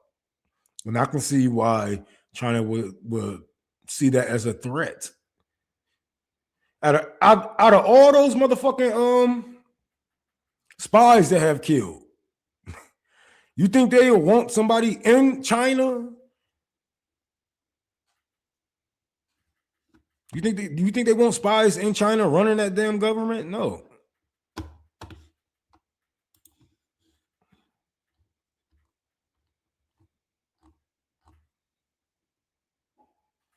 I'll just be on my own. My struggles all alone. Unless she wants to come back. Uh-oh. Yes, I did read the Bible. That's why I'm an atheist, lady. Let's see. I know y'all heard about that story that came out of what's that? About that fraud. I remember this was going on. This reminded me of a story I reported on like a year ago when I think it was California. It was one of those states in the West where they said, oh, well, if people shoplifting, don't stop them, you know. And people was like, oh, well, all these black people and all these Mexicans out here, they stealing shit from the store, blah, blah. And then the whole time they was stealing shit because they was getting paid by a rich white woman. They was getting paid by a rich white woman to steal shit out of those stores, and she would resell those things. I remember that shit. And then now, okay, let me make sure I got the story on deck. I just seen her. Oh, there she go. Now we have this. TikTok, tickety tock, tock, tock, tock, tock, tock. Out of a CBS News exclusive interview with a woman prosecutors say was the mastermind of Minnesota's biggest COVID-era fraud scheme. 44-year-old Amy Bach is her name. She's not part of the Somali community.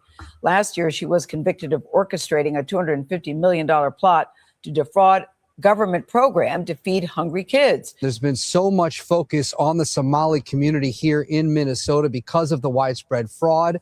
And most of the suspects charged and convicted in the schemes, they are from the Somali community. But as you mentioned, the mastermind, according to prosecutors, federal prosecutors, she is not Somali. And Amy Bach, when we spoke to her, it's rare for someone to speak with us in federal custody, but she expressed some regrets and defended her actions. And before we go on with that story, it is so funny, man, when like all of these motherfuckers do nothing project. There's fraud. The daycare is fraud. They are only doing this because MAGA is like some of the biggest fraud. They have some of the biggest frauds ever. Trump is pardoning people who has done like huge amounts of frauds. He is pardoning people who are doing frauds while they are pushing all their attention on black people and Somalians. Like, look at these people, they are fraud. And why Donald Trump pardoned all the people, because while we are looking at the Somalians, Trump is pardoning his people. It's like it's the same day. I'm telling you, same day type shit. The media is reporting on the Somalians instead of reporting on Donald Trump pardoning people that has done fraud against the American people and has stolen from the American people. Hey, Stephanie.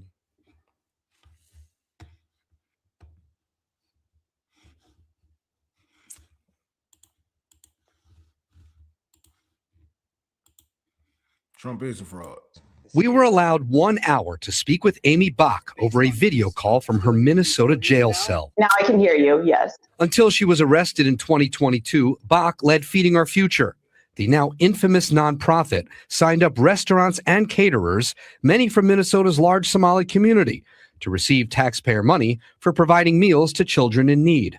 During COVID, for obvious reasons, parents were allowed to come and pick up meals. So we suddenly were able to reach And yes, she is a Republican.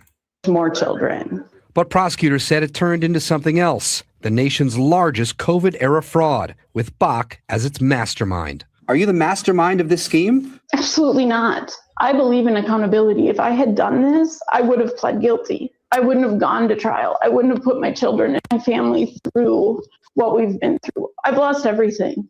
While Bach's attorney provided this video showing stacks of food, prosecutors say Bach and the businesses she recruited stole tens of millions of federal dollars, spending it on luxury cars, real estate ventures, and vacations. I wish I could go back and do things differently, stop things, catch things.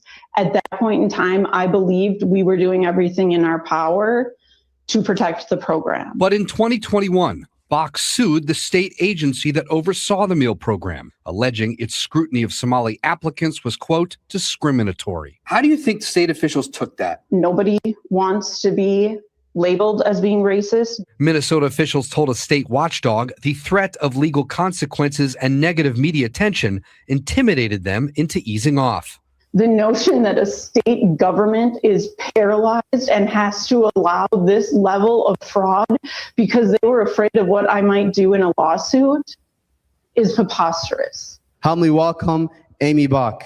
In Minnesota's large Somali community, one leader called her a modern-day Robin Hood. The community deserves this. The children need this. In 2019, the nonprofit submitted $3 million worth of meal claims. 2 years later, it submitted nearly $200 million.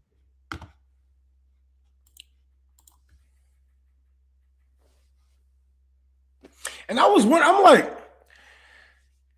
who the fuck is giving a Somalian millions of dollars in loans? Millions of dollars. Like, even if you run a nonprofits, it is very hard. I got a nonprofit. It is very hard to get grants. It is very hard to get grants. Even if you're taking care of children, if you're black, it is very hard to get those fucking grants. Who is giving Somalians all of these? No, of course. It's some Republicans at the top skimming, and taking too much because they get greedy. The thing is, they could have lived off this for the rest of their life if they didn't get too greedy. If they didn't get that greedy, they could have lived off this for the rest of their life. If they would have just been humble with that, yeah. And to call her the modern day Robin Hood back in the days, that was, that's crazy. That's crazy. I wouldn't call her Robin Hood. She was stealing from the state, but she only gave back so much. So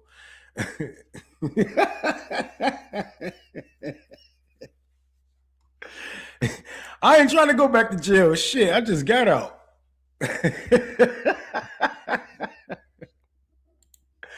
That is so greedy, bro. That is so greedy. Even if you skimming off the top, don't make it seem so obvious. Like, God damn. You're supposed to stay in the same house. You're supposed to get the same car, but you know, that's why you put shit in your mama name. Like, people don't know how to move no more. When you're doing fraud, when you're trying to avoid the state, you put everything in your mama name. You know what I'm saying? If your mama name fucked up, put in your girl name, put in somebody's name. But don't put it in your name. You know what I'm saying? Like, especially when you're doing certain things, or if you're trying to avoid taxes and shit like that, or or if you got a girl that you really like that you married, and you don't want her to take your money, whatever the hell it may be, or you don't want him to take your money, put in your mama name.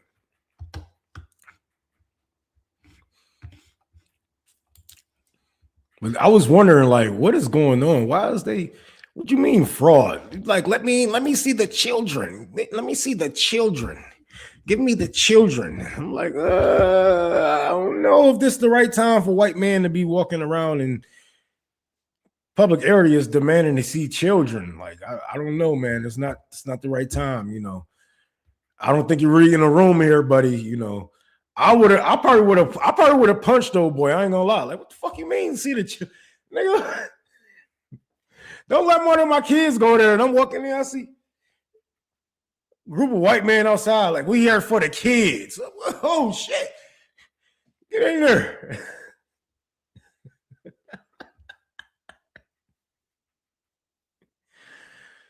Oh shit. One China is always and forever. Always be one China. I don't believe in the military basis of the U.S. empire. They all should be eradicated. China really needs to hurry up and take Taiwan, though. I ain't gonna lie. Need to hurry up and get that shit over with.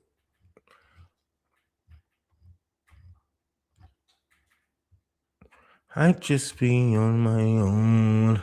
My struggles all alone. It's so freaking crazy, man. Oh shit. I ain't even talk more about them charging you for being childless, but man, fuck that. Don't have no kids. You know, ain't really much to say. Fuck the government. Don't do what the fuck they tell you. They ain't even gonna help you if you had a dumb kid. That's why I want to ask these motherfuckers, like, okay, so what do you have set up if we do have kids? What are you gonna set up for them? What safety nets do these people have? You know, to have all these damn kids. And if you notice, all these trad wives, like Erica Kirk, that bitch ain't never home with her kids.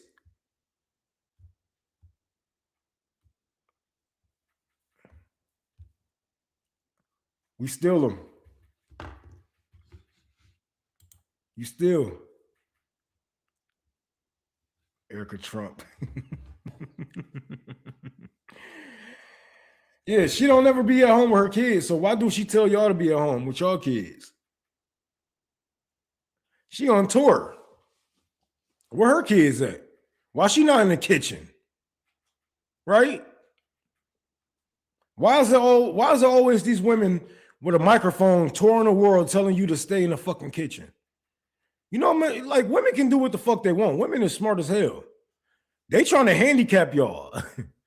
They trying to handicap y'all. And I remember I say a CIA operation going on at this time because it was a whole bunch of women. Well, I won't even say women. Whole bunch of supposedly people on the internet coming out saying that, oh, this women rights shit was a trap and I don't want to work and, you know, I'd rather stay in the kitchen and blah, blah. I'm like, what the fuck? Like, no, it's deeper than not just working. You had no rights. You had no say. Like, if you was my woman, I beat you and you call the police, they tell me to walk around the block or tell you to go to your mama house for the weekend, but they ain't about to do nothing. You ain't got no rights. You're like my pet. I'm like, what you're tired of is you're tired of capitalism. You're not tired of women rights? What the fuck is going on? Like, why should I be telling women this? I shouldn't be telling women this. Women rights isn't the problem. Capitalism is the problem. Why you have to work so fucking much, day in and day out?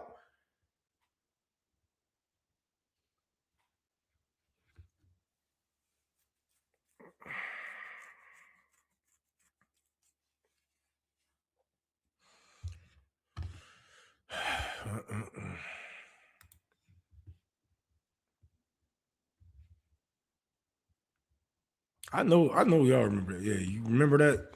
I know a lot of y'all remember that. Cause I was like, what the fuck? The fuck is this?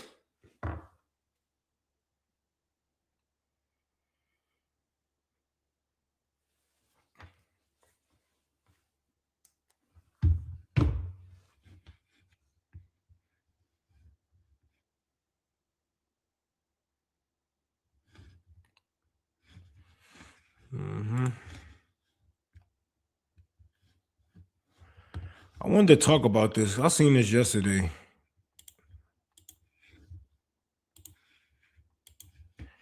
It say about 1,200 immigrants held in Alligator Alcatraz are now missing. Family members cannot locate them, and their names have disappeared from ICE online database. But if you was here for the last show, we was talking about how Trump is selling people. Like dead ass, bro. Like Trump is selling people.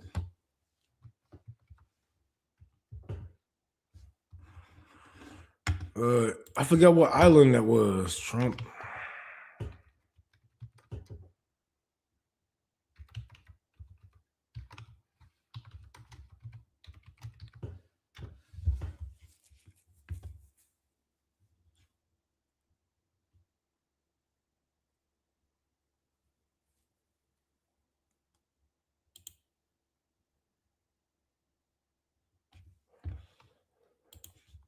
Because I remember he was selling people to that prison.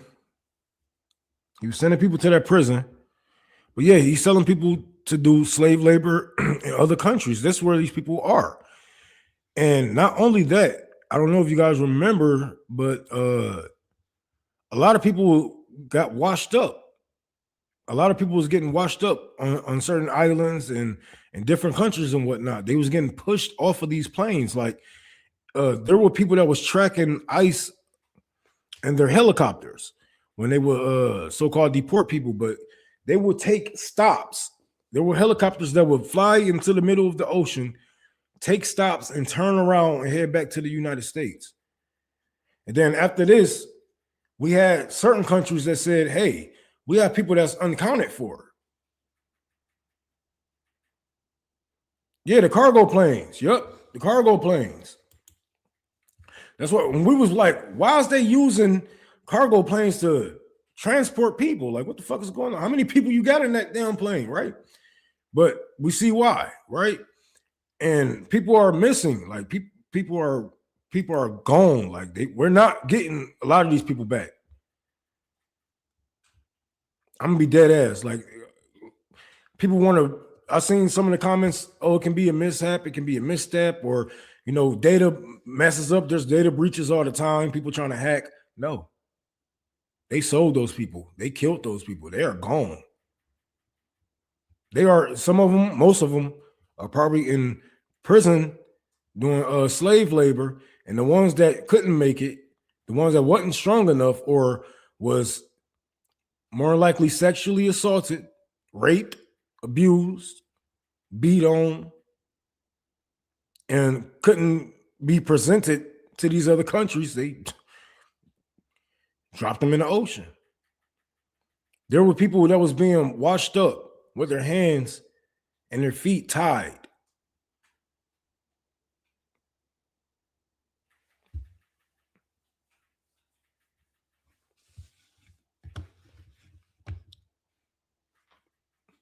I don't know, man. Like, that's why when I read shit like this and I keep seeing shit like this, and people say, "Oh, we got to vote," midterms and shit like this. Like, I don't know, bro. At this point, ain't no voting. Like, we never could vote our way out of fascism. We know this, but ain't nothing you can do to change this type of shit. There ain't nothing we can do to change this type of shit besides a full-on revolution. And we got to start with general strikes. We got to start with strikes, unionizing, co-opting, whatever the fuck we can do. But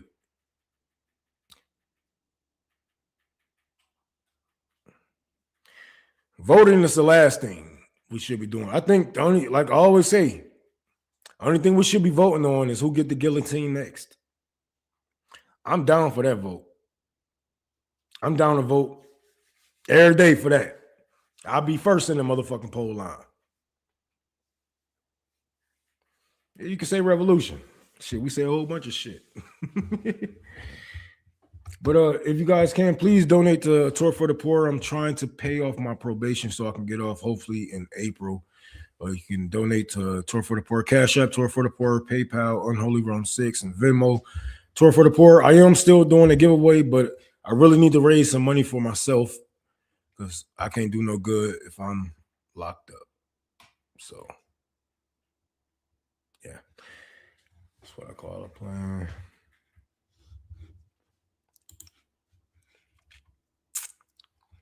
Man, I wish I would have seen this video yesterday.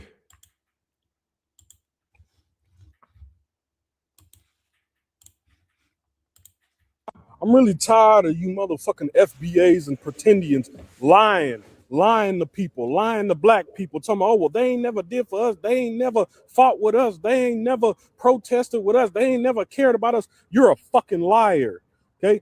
First of all, if you're going to bring up the civil rights movement, do your fucking research first. There was Latinos and Native Americans that was involved in the damn civil rights movement. Go look up Mendez v. Westminster. Go look up Mendez v. Westminster that fought for educational equality. Go look up the Young Lords, the Puerto Rican group that often worked with black civil rights leaders for better health care. Go look it up.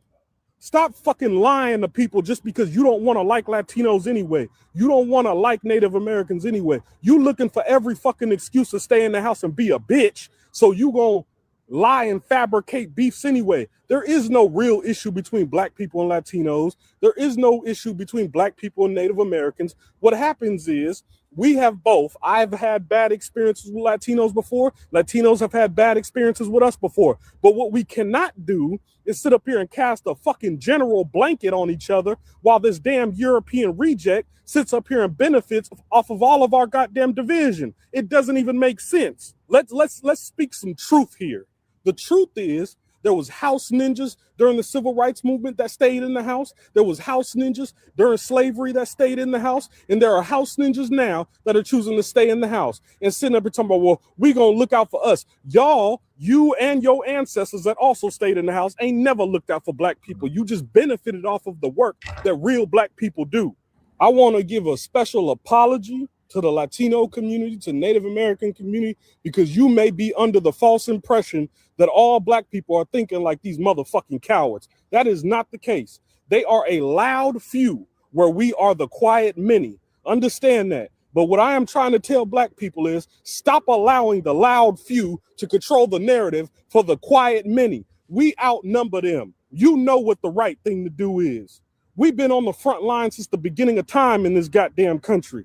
We the ones, black people are the ones why America even exists in the first place. It was chattel slavery. It was the selling of us is why this country exists in the first place. It was human trafficking of us is why this country exists in the first place, alongside Native Americans. So I'm not going to sit up here and perpetuate and fabricate and push forward and maintain a damn issue that don't even fucking exist between Native Americans, black people, and Latinos, when it's a whole motherfucking white supremacist, it's a whole motherfucking racist, it's a whole European reject that's contributing, that's controlling everything like a goddamn puppeteer, that's sitting up here profiting off of all of your trauma. Your punk ass ain't got nothing to say about white supremacy, but you got everything to say about an African, a Haitian, a Somalian. You got everything to say about a Puerto Rican, you got everything to say about a Puerto Rican. You got everything to say about a Mexican. You got everything to say about everybody melanated, but you ain't got nothing to say about the damn racists. You ain't got nothing to say about the motherfuckers that are still currently brutalizing us. The motherfuckers that are still dropping us on top of our heads. You ain't got nothing to say about them, but you got everything to say about everybody melanated. Anybody that is dividing melanated people, no matter the shade, no matter where you come from, anybody dividing melanated people, any brown person, anybody contributing to the divide of any brown people is a direct enemy of brown people, is a direct enemy of black people, is a direct enemy of Latino people, is a direct enemy of Native Americans. Because not only have a lot of you FBAs and pretendians betrayed yourself, you've betrayed your community by directly benefiting white supremacy. Understand, silence, staying in the house, all that makes you complicit. All of that makes you guilty by association, because your rhetoric and ideology helps white supremacy divide melanated people. And that being a fact means you are not pro-black, you are not pro-black people, you're not pro-Latino, you're not pro-Native American. No, what you are is a modern day version of a damn sellout, a modern day version of a damn house ninja. How can you even look yourself in the mirror if you ignoring everything that white supremacy is doing and you turning your eye and focusing on attacking everybody melanated, whether they be light brown or dark brown? You want to focus on everybody melanated, but then ignore everything that European reject do. You are a fucking coward. He snapped. He snapped, man. He might as well drop the mic, because I was like, man, it's so many people like we gotta remember, man. A lot of Mexicans died trying to free the slaves, man. Like, they lost a lot of their fucking country trying to free us. So I'm not trying to hear that. Oh well, nobody ever had our back, man. That's bullshit. You don't know history, nigga. I ain't got time to waste on you, bro. I ain't got time to waste on you, dog. Like, for real.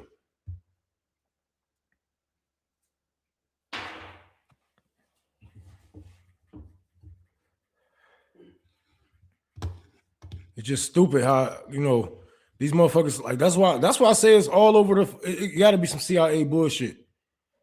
That's the only time when they push black voices, when we dividing each other.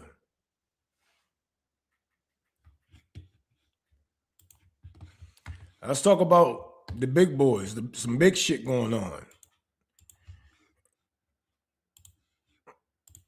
Not only China is doing this, I believe there's some countries in the EU that's also selling their the treasuries, but China is dumping U.S. treasuries instead instead buying gold on a massive scale. And man, these people are freaking the fuck out. Like, oh, well, what you gonna do then? What you gonna do? Like, dog, your dollar is bullshit. You got to understand that the world is changing, man. This money ain't about to be worth shit. You can tell the money ain't about to be worth shit. This is why your billionaires keep on putting hundreds of millions of dollars into crypto, hundreds of millions to billions of dollars in AI. They're trying to wash their money over here, wash their money this way and that. They're trying to get money. Like, what's that? It wasn't a Rockefeller. It was one of those families. And it was like, oh yeah, well, maybe having more than one currency is a good thing. Yeah, you fucking think, because your paper ain't about to be worth shit. Your paper ain't about to be worth shit. And yes, like somebody said, China said paper promises are too risky. Yes, paper promises are way too risky, especially when it isn't backed by anything except of your bullying power. And as we see in today's age, that bullying power isn't on the scale like it was 60 years ago. You can't bully China. You know what I'm saying? You can go at Venezuela. You can keep blockade on Cuba and whatnot, but you really can't go after Russia. You can't go after the DPRK like that. You cannot really battle these other superpowers. The power that you had once as an empire is slipping from your grip, and people see this, and they are moving accordingly. So, it only makes sense, especially when China becoming the new world power. Yeah, get rid of those fucking treasuries. Fuck them. Fuck America. Fuck America. Back all that shit up by gold. Make sure BRICS is set up. Make sure everybody got a strong currency that we can trade with. I wouldn't mind having some of those brick dollars. I seen some of those brick dollars. I wouldn't mind doing a spread with them bitches. You know what I'm saying?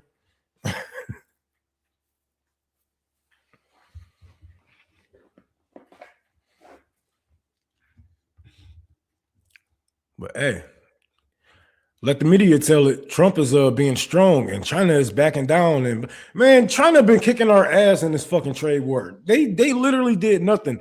This motherfucker put 90% tax on their goods and all this and that. And they went on TikTok. They was like, hey, you can just buy it from us. You ain't even got to go around. You ain't got to go to Amazon. You ain't got to go to this and that, blah, blah. Like, look, that Chanel bag that you holding right now that you paid a couple $1,000s for, we make it in this factory. I'll sell it to you for $100 right now. You just have to put the logo on it. You just have to stitch a logo on it. Like, I take it. The fuck? So yeah, kicked our ass. And now they dumping our treasuries. Now we have countries in the EU dumping our treasuries, get back in their currencies with gold. And yeah. It's gonna be some hell to pay, man. America got some hell to pay. And I hate that I'm in the middle of the empire because I'm gonna feel all of it. Man. Especially being in the Midwest. There's gonna be some cold winters in the near future. But like I said before, I believe Americans had it. We had it good. We had it good enough. You know what I'm saying? Like all the countries that we take from, like these people are in mines, these people are in slavery. Yeah, we might be wage slaves, but we're not getting whipped. We don't get our fingers cut off for stealing. We don't, you know what I'm saying? Like these people are really going through some things, and it's because of our lifestyle. You know what I'm saying? It's because of our consumerism. It's because of us wanting and want. I had to talk to my friend's sister about this because she get packages every fucking day. And I'm like, man, do you know Where those packages even coming from? Do you know who's making what you are buying? Like, do you check and see if it's union made or if that country practiced slave labor? Like,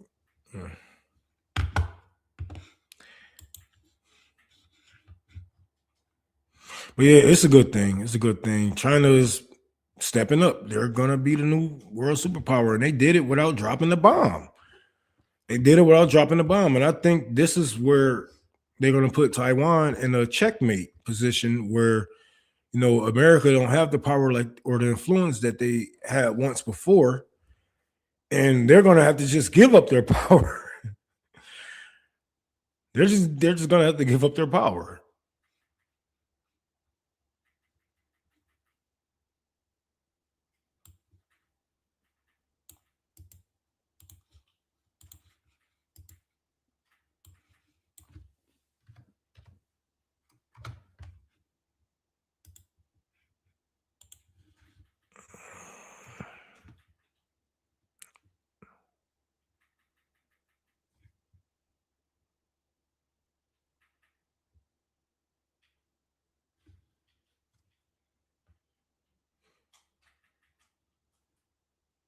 Oh yeah, okay, here we go. Speculations suggest European entities might sell U.S. Treasuries with some like $100 million divestment by Danish pension fund, citing concerns over poor U.S. government finances.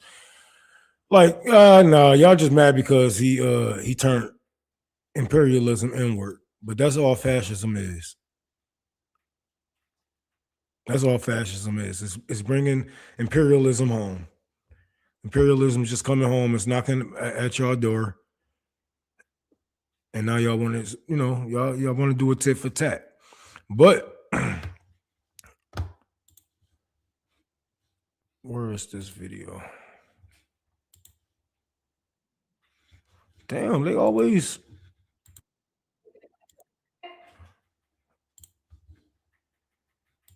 Why you keep doing me like that? Okay, where's that video?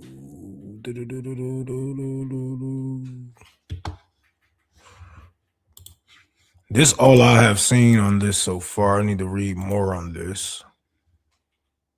We have some major breaking news regarding Greenland as Donald Trump has called off an invasion of Greenland and has also cancelled tariffs against Europe as a deal has been reached between Donald Trump and NATO regarding Greenland, whereby going forward, the United States will have sovereign control over limited pockets of land inside of Greenland, and the United States will also have huge control over mineral rights of Greenland, which tech oligarchs in the US have been salivating over as they need the minerals to win the AI race. And it's very similar to the UK Cyprus deal, whereby these small pockets of land inside of Greenland will essentially be considered sovereign American land. And of course, the Americans can do whatever they want inside of that land.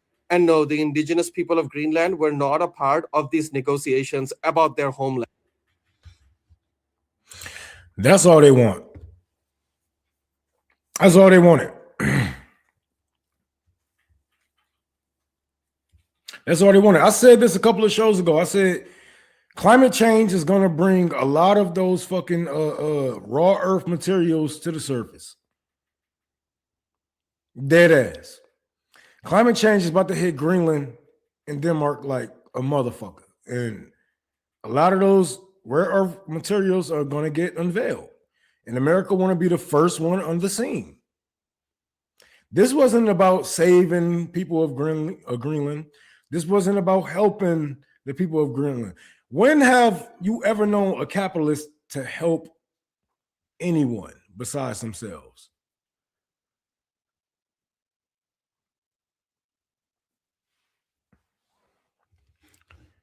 And they think they're going to win this AI race. They out of their fucking mind. You already lost. You already have fucking the CEOs coming out panicking because they see there is no money in this. You promised me that we was gonna come up billions, but the public hate this shit.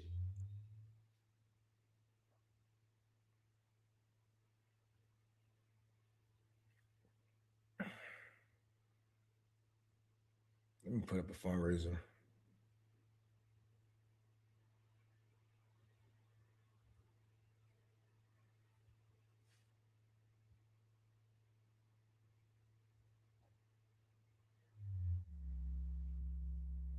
In 1 second.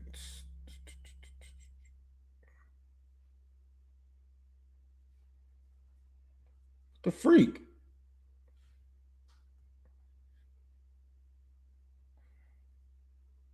A lot of these new followers gonna be mad when they find out I'm a communist.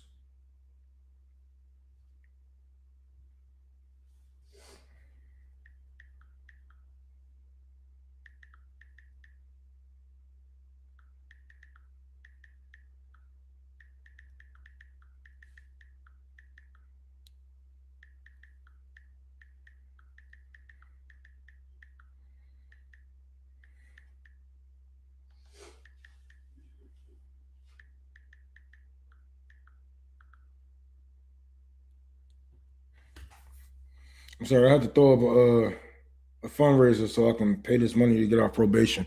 I really need to get off probation. Like I can't do nothing. I can't go back on the road. I miss being on the road. I miss going to other cities. Like, don't get me wrong, I do violate probation a lot. I did go to Chicago when I first got out of jail. I did go to Chicago without a license. I drove the whole way there. But hey, you can't get me for that. That's just speculation at this point. But I really do need to get off probation. Hopefully I get off this April. If not, I should be off a little bit later on this year. But he's been trying to kick me off. I've been doing good. I've been dropping clean. But just so much you can do, especially when I got court cases in Ohio and all this other bullshit. I got to ask for permission to leave the state. God damn.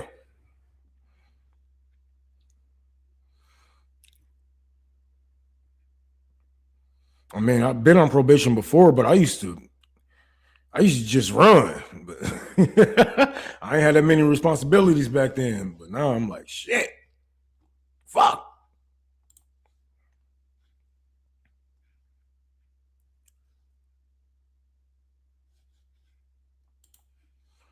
They want their money. I beat that case though, but they still want they court fees and all the other bullshit, all the other fees that they charge you that should be free. Motherfucker, I pay taxes for this building. Why should I have to pay? Anyway.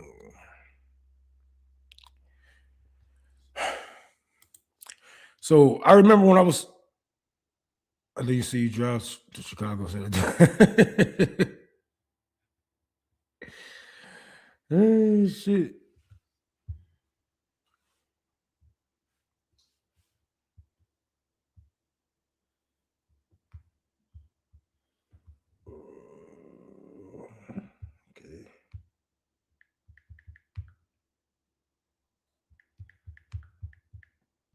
Sorry, y'all. Trying to do 5 things at once. I apologize. Yeah, donate for the poor.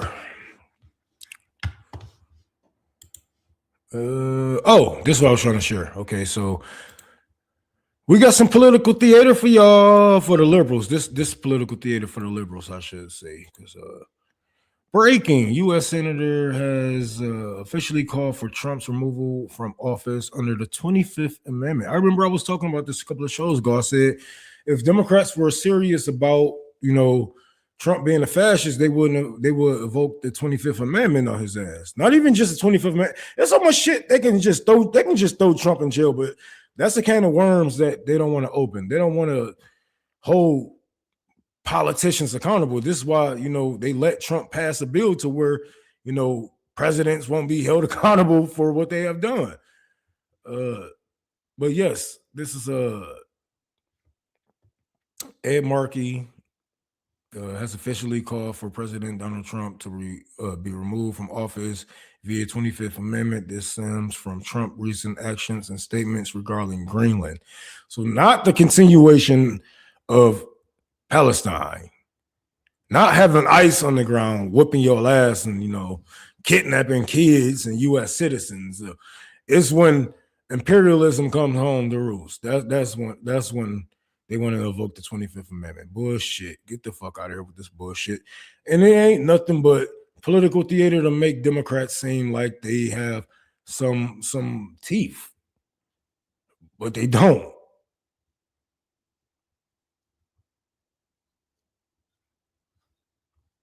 Look at these people with all this hope.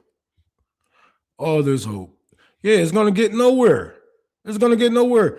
You know what's gonna happen if they ever, come down to that? A Democrat gonna be the reason why. They're gonna have a rotating villain.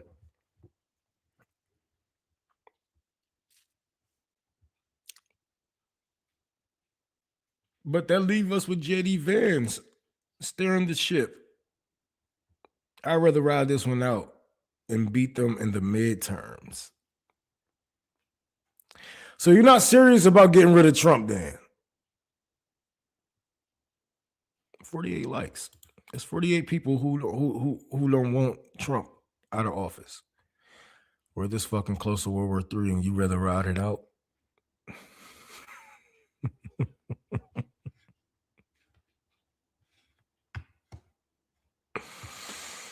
Right, why not both?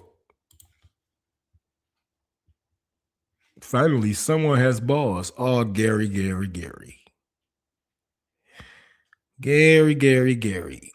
AI Shepherd. Oh, yeah. I can see why you fall for that. Let us pray. Yeah, go ahead, pray. Keep praying. Yeah, it's very real, Ruth. We support. Oh, yeah, I know you do. I know. I love looking at people comments. This is all I do on Twitter. I just look at people comments. I don't even be commenting on bullshit. Impeach the motherfucker. They impeached him twice, buddy. They impeached him twice. Oh, look at the little memes. Look at their memes. They think they're funny while Trump is killing people around the world. They think this is funny. They think this is resistance.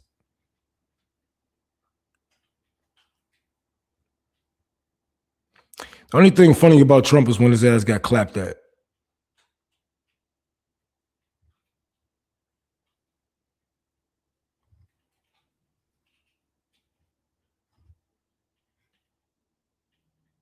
What is the 25th Amendment? Grok, help. Oh, my God.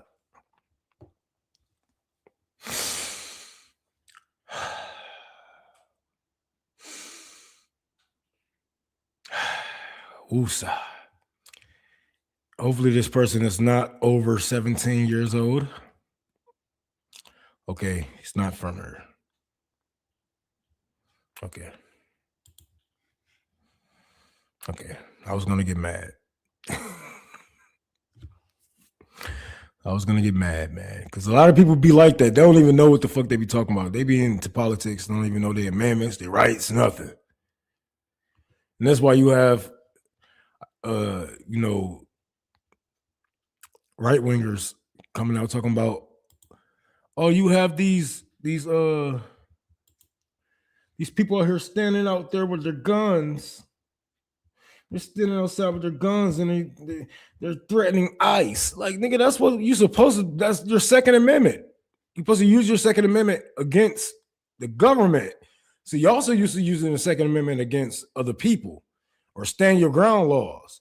But when it comes to actually shooting back, I don't know, this Second Amendment thing, this little slippery slope. Y'all sound just like the motherfuckers in California.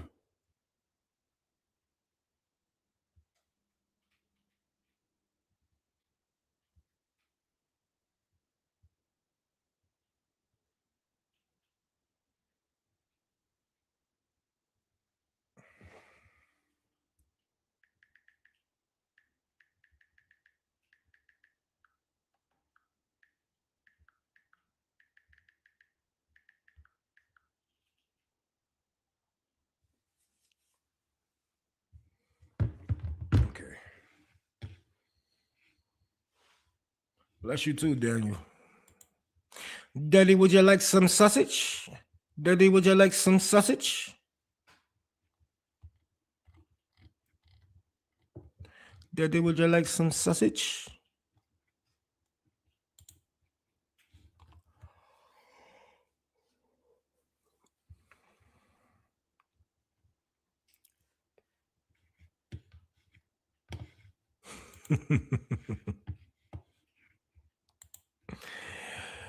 Hey, this is so crazy. You know what's gonna make white people start caring about ICE and shit that's going on?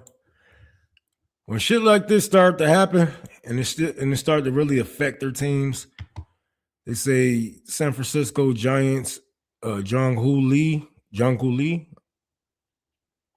I know I'm pronouncing it wrong, was briefly detained by immigration officers in Los Angeles. He was released from custody after an hour. Now, imagine this man, like, you know what? I made enough money. I'm going back home. I'm going back home. And then a whole bunch of other, immigrants start to follow suit. Other players, because think about it. I don't watch baseball, but I know that is not a white man sport. At least it ain't anymore. That is a Dominican sport. That is an Asian and a Dominican sport. I barely see white man in that on the damn field these days. If the entertainers, if the sport players, basketball, football, baseball, if they said, nah, this isn't a safe place for me and my family, I think I'm gonna leave. Because if I can be detained and y'all only knew me because of somebody else that watched baseball, what's gonna happen if my child is just at the grocery store or walking from school? You detain her. You don't know that this is my daughter. She can be she can be detained for weeks, and I wouldn't even fucking know because y'all don't let people call home.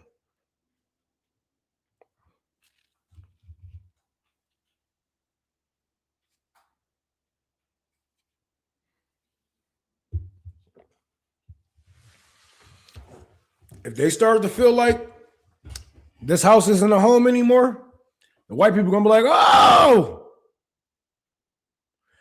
but who's gonna? We got the bread, but where's the circus? We got the peanuts, but where's the circus? Who's gonna give me my circus? Who's gonna perform for me? Like it's saying fucked up, but that's when white man is gonna start to care overall. A lot of white men really don't care, but you fuck with these sports, they're gonna start caring.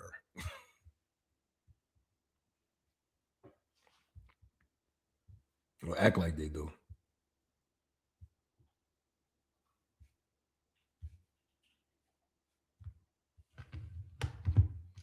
Baseball, my grandma played. She passed 3 years ago. Rest in peace. Damn, 95. I ain't gonna lie. Don't let me live to 95. Shoot me. Poison me. Shit. Get me the fuck up out of here. I don't even plan on living past 65. 95? Fuck. What the fuck I'm gonna do?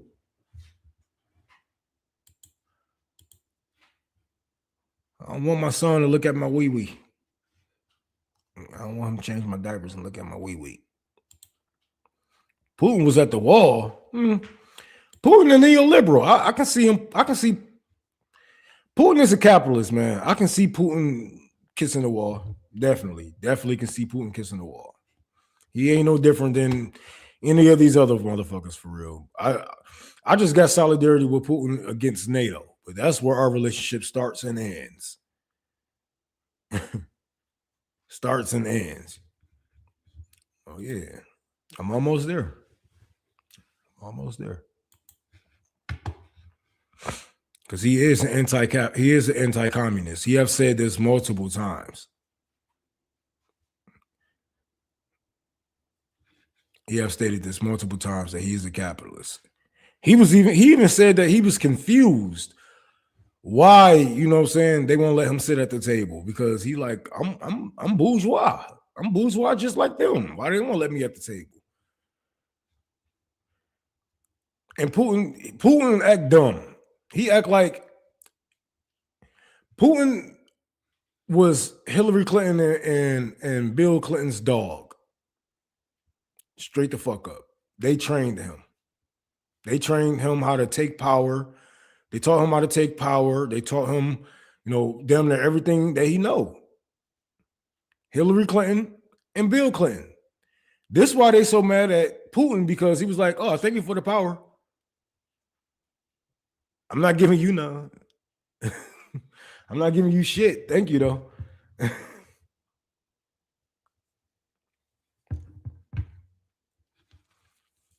That was crazy. Now they're like, oh, fuck you, nigga. You was supposed to let us take over Russia. So now they got to do it the hard way. Now they got to go through Ukraine. It took so much money to fund Ukraine, and they was funding all of these white supremacists, these small white supremacist groups.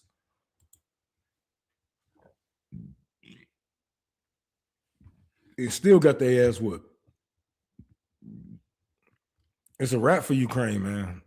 Everybody know it. Everybody knows it's a wrap for Ukraine. And you know what? I say they would have they would have had a better chance at fighting if the government wasn't so corrupt. Because we seen them stealing our money, like straight up. We seen them stealing our money. Motherfucker buying houses. We giving them a couple of $1 billion, and Zelensky get a new car. He get a new house. His wife get a house. You know what I'm saying? We see them stealing our money. They probably would have had a better fighting chance if their government wasn't so corrupt and greedy and actually spent the money on weapons or actually used those weapons. Because if you don't remember, in the beginning of the Russia-Ukraine war, they were selling American weapons that was meant for Ukraine on the black market. I remember that. I tried to buy a bazooka. I couldn't afford it. But it was real cheap. It was really cheap. Just a couple $1,000s. But yes, I remember that. And now Ukraine is... I don't even know if Ukraine got a future. I don't even know if they have enough kids to make another generation. Like they gone. They gone. You want to know how fucked up Ukraine is right now? Let me see if I can find this motherfucker. I just seen it. I know I just seen it. Daddy, would you like some sausage? Where the fuck is that motherfucking video? No, I think I said bookmarks.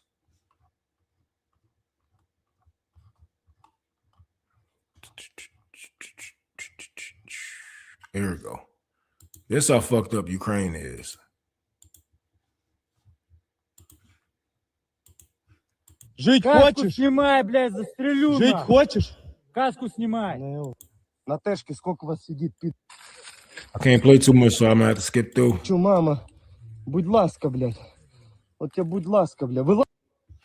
Advancing Russian troops capture an elderly Ukrainian conscript. He was too weak to follow their instructions, as he hasn't had any food or drink. Abandoned by his commanders, he was dragged from the streets and forced to fight. Now he will live to see his family again. And then when he goes see his family again, they're gonna throw his ass back on the front line. He's weak. He looked like a bird that broke his wing. Look at him. He can't even get up. He can't even fucking stand up. This is the fighters that Ukraine is sending out against Russian forces, against one of the strongest armies, the strongest military forces on the fucking earth. Look at him. He can barely lift his fucking head. Руку давай. Помогите Силе. Иди сюда один. Остальных контроль. Не задуши его раньше времени. Вставай, блядь. Saying they're about to die in a hole, looking like half a fucking corpse.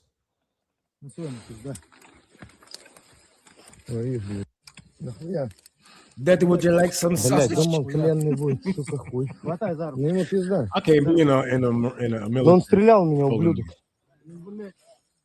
А? Да? Нами ебанутый. Не понимаете.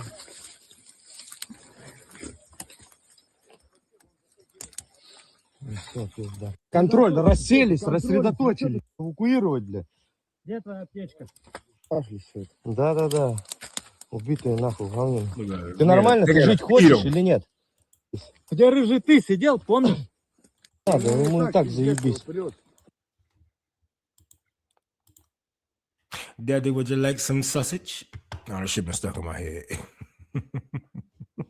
He needs some milk.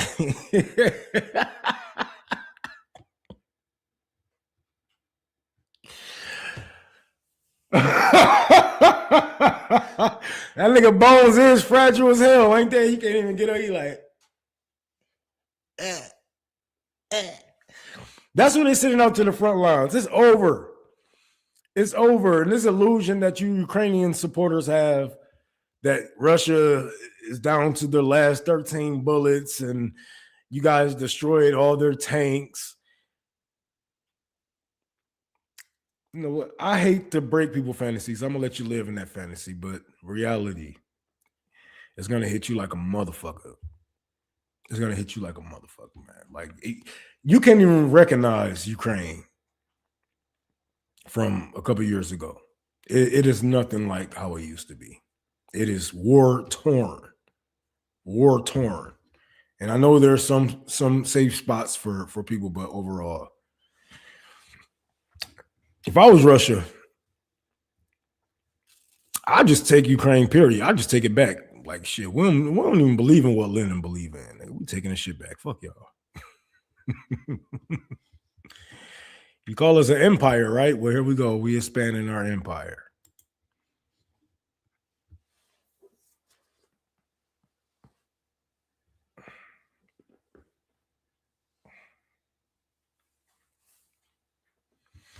Oh, yeah, they would love to make you believe that it's everything started 2022. They would love to make you believe that. Even though we was we overthrew their government in 2014.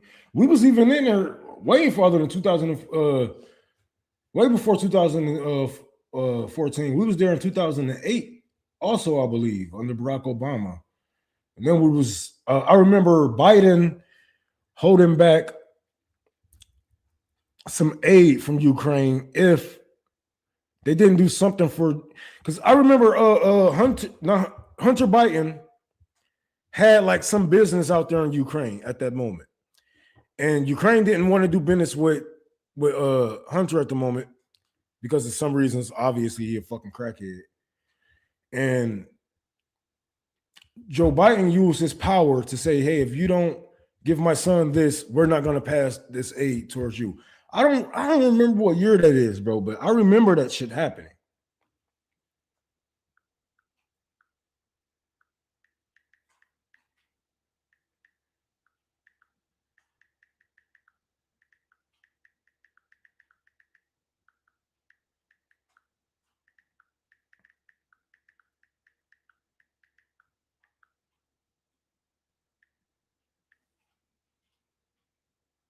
Solomon, thank you for that $20 if you're watching the stream. I appreciate that. That's going straight to the state. It was when Biden was VP. Yeah, I remember that. He bragged about it on the stage. I knew I'm not going crazy, bro. Yes.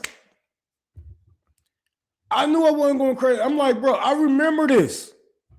I remember Biden holding back some aid towards Ukraine if they didn't pass certain things for his son. Man, this is fucking crazy.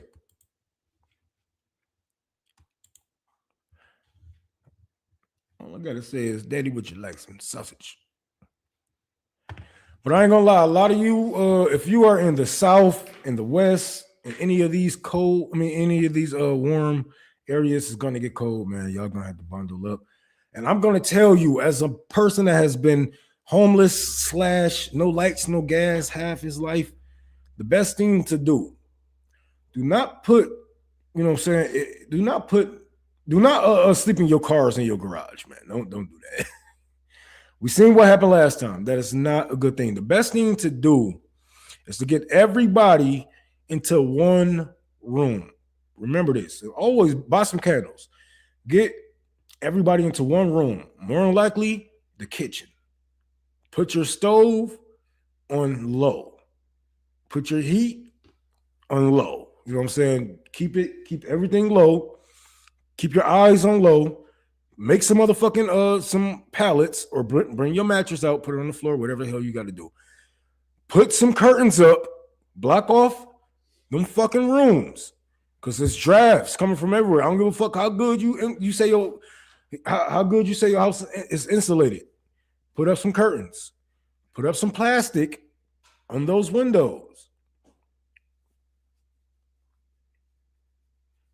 Make sure you have candles. That is very important, because during, harsh storms like one that's coming up, there will be blackouts. There can be blackouts, and there will be blackouts.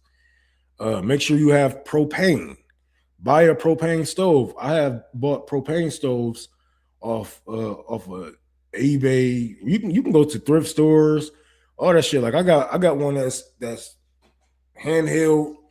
It got 2 eyes. I bought one that got you stand up on legs. That was like $100. You can put any propane tank to it. You can cook with it, heat yourself up, whatever the hell you need to do. Propane. It's cheap. It won't kill you if you have it on in the house. Hopefully you don't have it on too long. Do not smoke around it, of course, but it will help you out. If you have generators, fuck you. No, I'm playing. Fuck you, you rich motherfucker. No, I got it. I kind of got a generator. I own half a generator. So how y'all do it up north? It's cold. Oh, that cold's for white people. Yeah, it is. Yeah, it's very cold up here. But you learn to deal with it. Make sure you have on multiple pairs of socks, man. Multiple pairs of socks. Always. And I know it's gonna get irritating, because I always like to sleep with one sock on. But when it get cold like that, you got to make sure that the heat stays in your body. You know what I'm saying? Because the heat gonna escape from the bottom of your feet and from your hands. From the palm of your hands and from the top of your head. So make sure you keep a beanie on or a hoodie. Keep it on. Keep your body warm. Stay in one room. Bring that TV in that motherfucker. Whatever you got to do. Game system. Make sure nobody is going in and out too much, because I'm telling you, it's gonna get whew. Like we thought it was cold. Like it been so cold. I had to push the giveaway back. The fucking I called up to the wellness center. They like, no, nigga. No, we can't even find people to come up here to plow our snow. Like, what are y'all gonna do? You gonna shovel like, hell no, I ain't shoveling that fucking parking lot. By the time we shovel the parking lot, it's gonna be nighttime and it's snowfall again. So it's been snowing and snowing and snowing, and a lot of cities, they are saying that you're going to see up to 2 to 3 to 5 feet of ice. Holy fuck. This makes me think that they are cloud seeding. I'm not going to lie. This makes me think that they are cloud seeding. Either that or climate change is finally really catching up with our ass. But I believe that they are cloud seeding, bro. We have seen what cloud seeding can do out there in Saudi Arabia. And it was, what was that? That just came out. Somebody went undercover at the World Economic Forum. Here's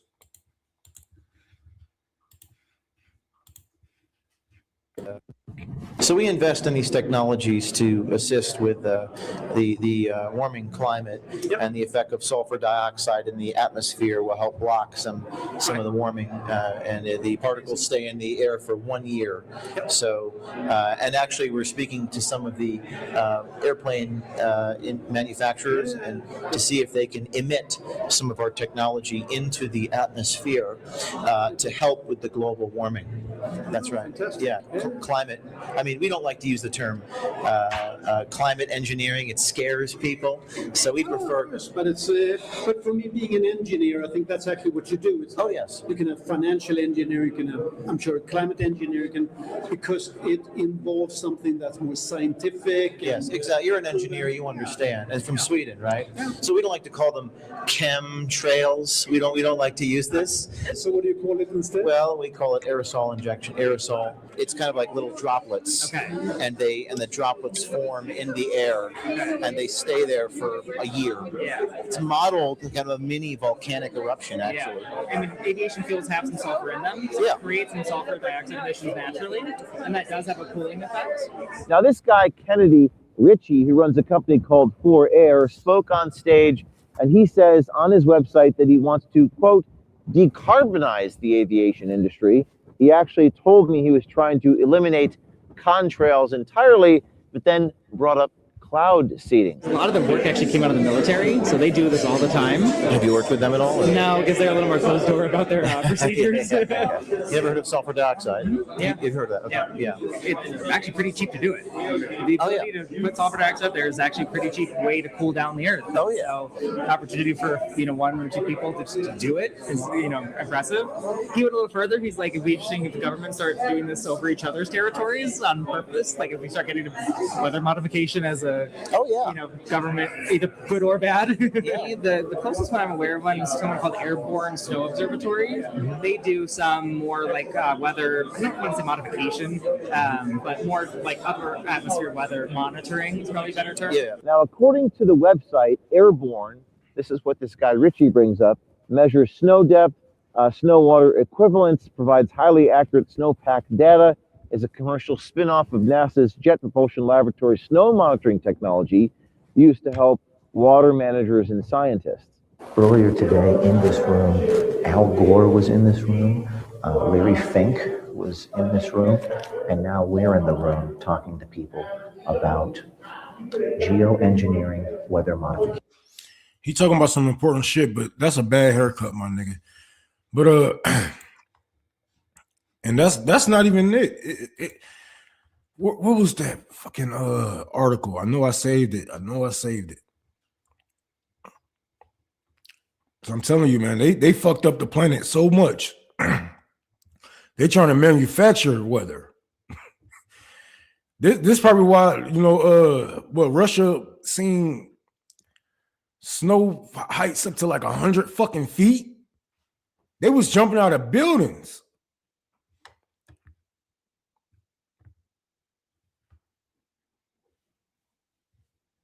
Here we go, right here.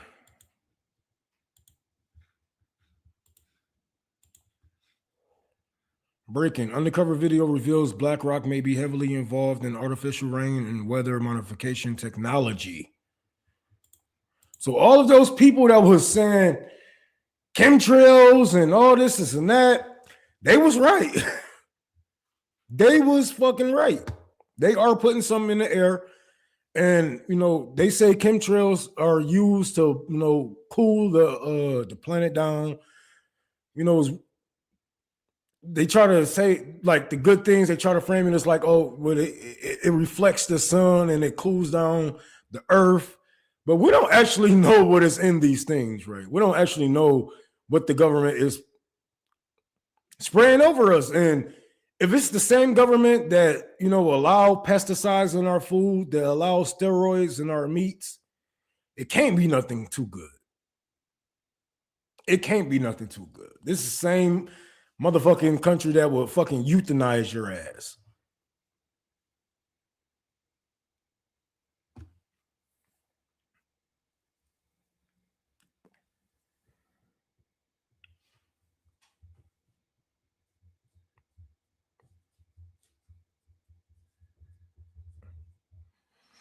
I ain't got enough in this. I ain't got enough trust in this government to be like, oh no, they wouldn't do that. Shit, yes, the fuck they would. That's why I don't shit on conspiracy theories. Some of them I do. Like I would never believe the reptilian bullshit. That's just white people trying not to be held accountable. That's white people not trying to be held accountable for their ancestors. But other than that, I don't shit on conspiracy theories because y'all prove the motherfuckers right all the time. Shit, half of the time, conspiracy theory ain't even a conspiracy. It's just a nigga who got fired and he's spilling the beans. He a fucking whistleblower.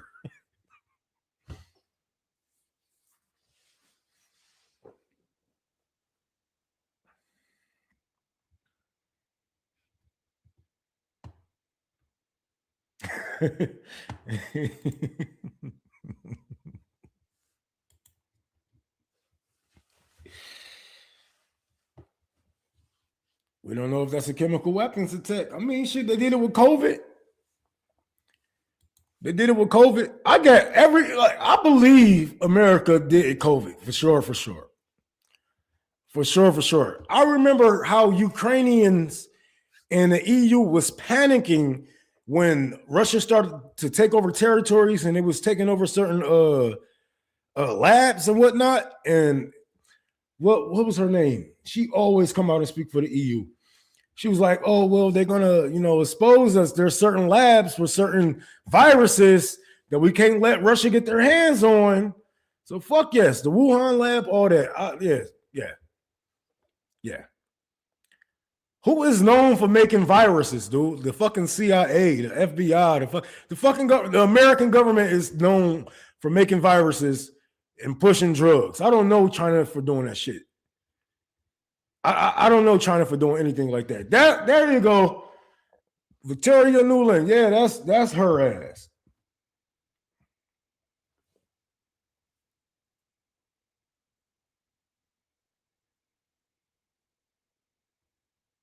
Hey Leonard, thank you for that $20 towards that $800 I need. I do appreciate that.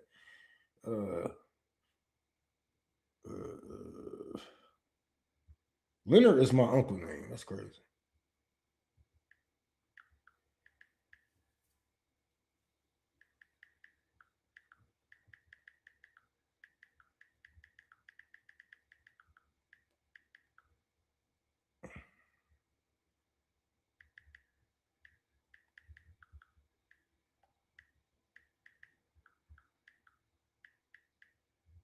Bitch.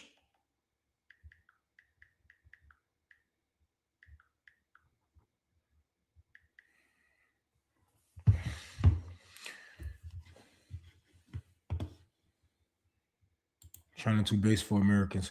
Man, I don't see China. Think about this, bro. You know what never made sense about China creating COVID? They just got rid of the law where, you have to pay more taxes if you have to pay more if you have another child. They just got rid of the one child per household type shit. Like, if they had troubles of, making sure that they have a future generation, because our people was outnumbering young people at one point in time in China. If they are just dealing with these numbers, trying to get these numbers balanced out, why in the fuck would they release a virus that's going to kill off millions of fucking people? Why do you think they were so authoritarian when it came to COVID, when it came to the lockdown? They couldn't risk losing another generation. It never made sense to me why China, of all countries, will create a virus, a bioweapon that can wipe them out. Not only us, but can wipe them out also. They are not known for using bioweapons. I don't know China for using bioweapons. When have you?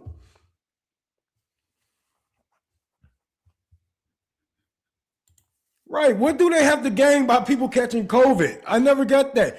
They didn't push the fucking vaccines.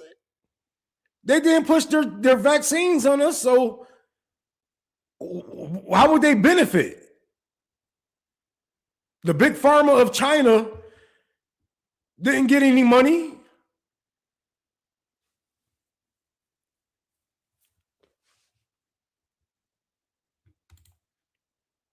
Yeah. I remember this. I was in California at the time. I was in California when they said, go home. Go home. I'll never forget that shit. I was like, fuck, because I was making some money out in California. But California is so fucking expensive. If you don't know nobody, you're going to be paying. You're going to be paying, man. But I remember that day. But it never made sense to blame China. But you know American motto, when everything goes wrong, blame them motherfucking Asians. Blame them motherfucking Asians. Them fucking Asians did it.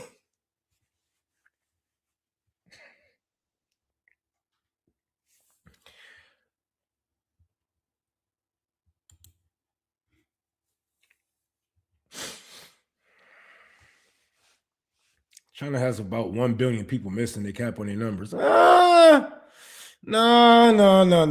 It's kind of hard to lie on a number like that. Do you understand China is surveillanced just as well as America? I'm pretty sure they do census. They don't have to cap on their numbers. You know who cap on their numbers? Americans, especially white Americans. The only reason why people say white Americans are the majority here is because you guys count Asians, Hispanics, and Mexicans and other races of people as white. Y'all count them as white on their IDs. Y'all count them as white on their census. And that's why they say white people are the majority here, but that's not the truth. It's hard to hide or be missing 1 billion people, my nigga. If you send me some shit from Radio Free Asia, I'm going to find you and I'm going to Sandy karate chop your ass. Do you know who Sandy is?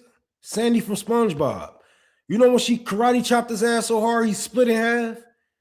Do not come to me with some Western fucking propaganda. You know how hard it is to hide or be missing 1 billion fucking people? I think that is projection from Americans losing over 100,000 people yearly.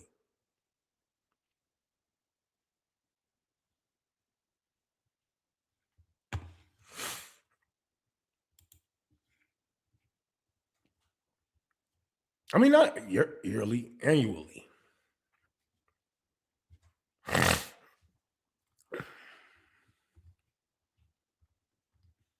If 1 billion people was missing and they just went to, you think we're not gonna notice 1 billion Chinese people just in a random ass country somewhere?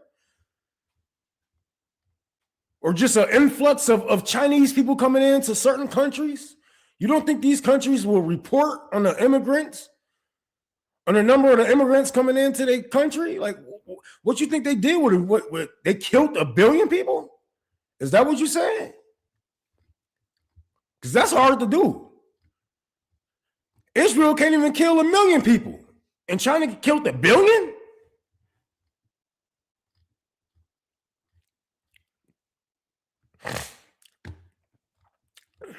It's a lot of projection for people from the West, man. It's a lot of projection.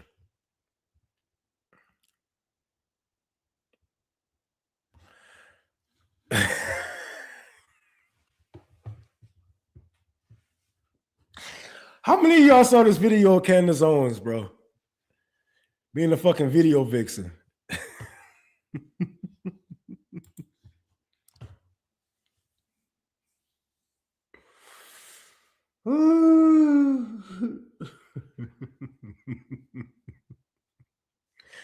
Right, that's like an eighth of the world population. How the fuck you miss? Let me guess, they in the tunnels with Hamas.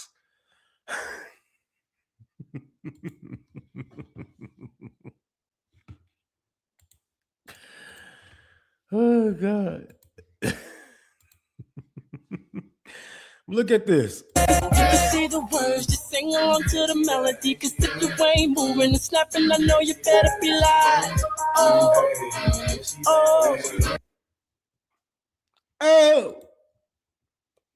who that right there? Who that right there? Who that right there? And that motherfucker can't on. I know that ain't what I think it is. Gotta hear it with the big boy. I know that ain't what I think it is.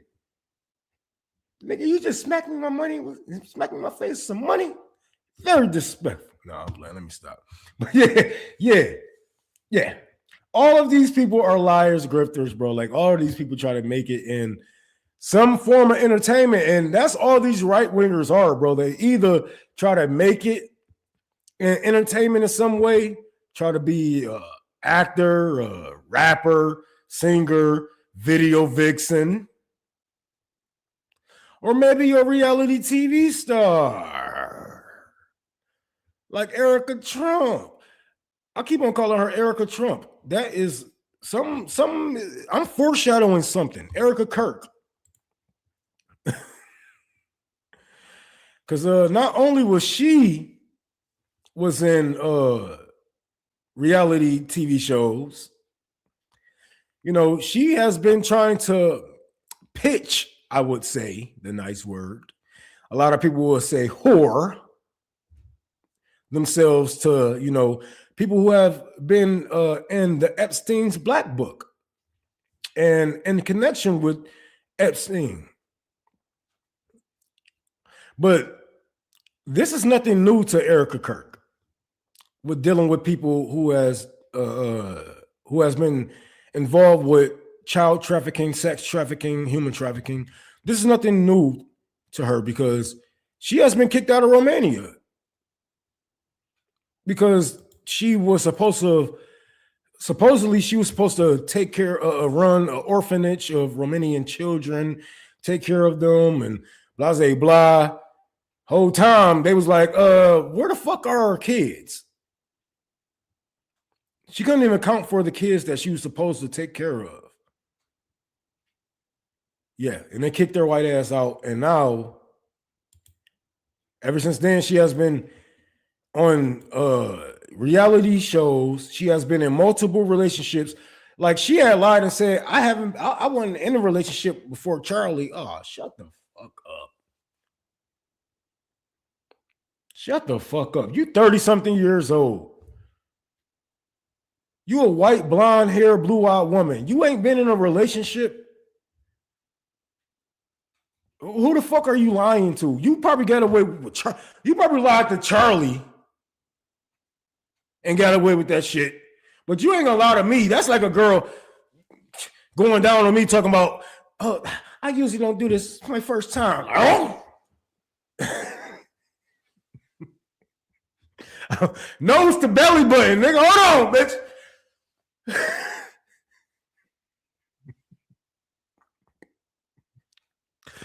She obviously is a honey trap, but it is not hard to honey trap these motherfuckers, bro. Somebody else. Oh shit, Robert, thank you so much for that $100, man. I definitely needed that. Somebody else just got caught. Saying certain shit, you know, just saying secrets to. She was like, yeah, and what else do you do? Got her titties all in this nigga face and shit. He's so fucking weird and out of place. He's like, yeah, you know, we do things for Jitty Vance, and I'm telling you, leftist women, communist women, socialist women. If we was organized just a little bit better, it'd be so easy to fucking get into their operations. You telling me all you got to do is show these motherfuckers some titties? You got to remember, the government hire lames for a reason. They don't want anybody with, you know, social skills. They want somebody who's a robot. They want somebody who's going to do what they're told, right? They are not going to sit here and put somebody like me and you who's been through the ringer, been around the block a couple of times. These lame ass niggas, bro. If you wanted to, if the women on the left wanted to get some insight on what's going on with ICE, what the president is saying in the White House, what is the next thing that they're doing, I'm telling you, all you got to do is ask them on a date. Find them on Grindr, because that's more likely where they at. They probably like, more than fingers up their ass. And no shame to that. Shout out to my niggas who like their G-spot touched, but they probably like a little bit more than that. So find them on Grindr. You know what I'm saying? Find them on Snapchat. Find them. They there. Get those secrets. Record them secretly. You ain't even got to suck a dick to get it. They just tell you. Like, damn. Like back in the days, they used to make spies work for that shit. Now all you got to do is go out on a fucking date, and they be like, "Yeah, I work with the drones, and yeah, we bombed some kids." No, ain't no pause, nigga. We ain't pausing nothing, nigga. We ain't pausing shit around this motherfucker. My nigga Bazaar from D12, y'all know who the fuck Bazaar said. He said, "I ain't pausing shit. You should be pausing dick. Your auntie and uncle, they can all take a lick." Nigga.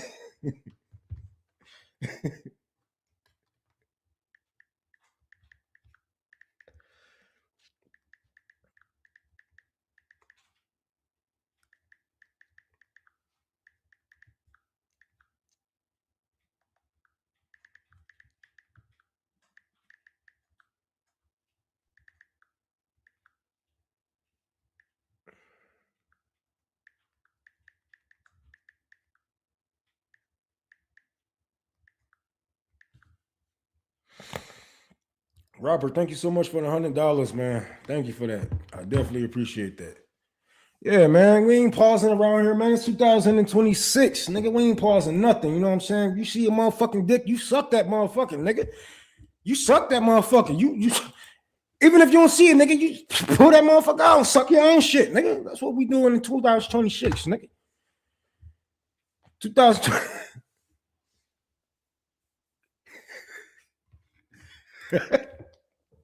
What the fuck? Lizzie Graham don't like black man. Lizzie Graham like I seen Lizzie Graham type. He like blonde haired white man, like kind of femboyish. You know what I'm saying? Matter of fact, I'm gonna call Zarek. I'm gonna call Zarek and see if he'd go for it. I'm gonna call the president of Tour for the Poor, see if he'd go for it. He a curly hair white boy. He's just like 6'4" or some shit. But yeah, right wingers are so desperate to have anyone accept them in social situations. You can manipulate the shit out of them in just a few minutes. All you gotta do is be supportive and support something they think. And I swear, man. I swear, that's how I used to fucking get them right wingers to agree with Trump, with Bernie Sanders.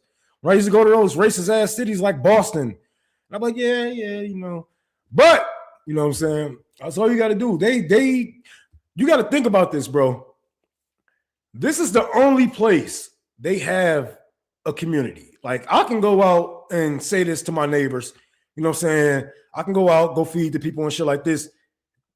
This is the only place they can really express how they feel. If they are racist out in the real world, they're going to get their head knocked the fuck off. They know this. They're going to get shot the fuck up. They're not going to come into the hood. They're not going to do all this shit. This is where they are at. And this is all that they have. If we find the motherfuckers, it's going to be so easy to manipulate these motherfuckers. I'm telling you. Yes, he like them like Ken. A little bit shorter and a little bit flatter chest. Probably the same size penis, though.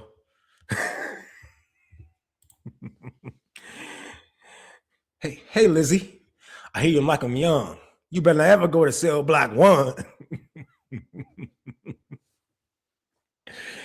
Hell no. All the motherfuckers perverts, man. All the motherfuckers perverts. They like prepubescent teens and whatever the fuck you want to call it. Pedophiles. Nigga, I hate a motherfucker be like, oh, that's the statutes of limitations and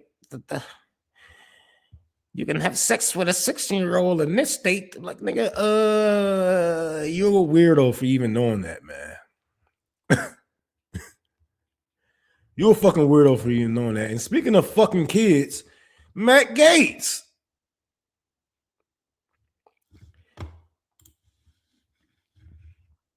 Matt Gaetz, another one who like him young and better than ever go to cell block 1.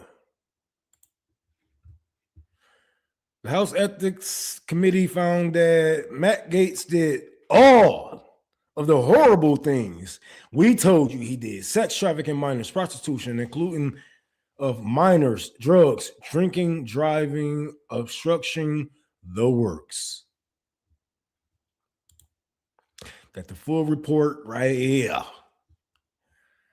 So they said they typically do not. The committee has typically not released its finding after losing jurisdiction in the matter. However, there's a few prior instances where committee has determined that it was in public interest to release its findings even after a member resignation from Congress.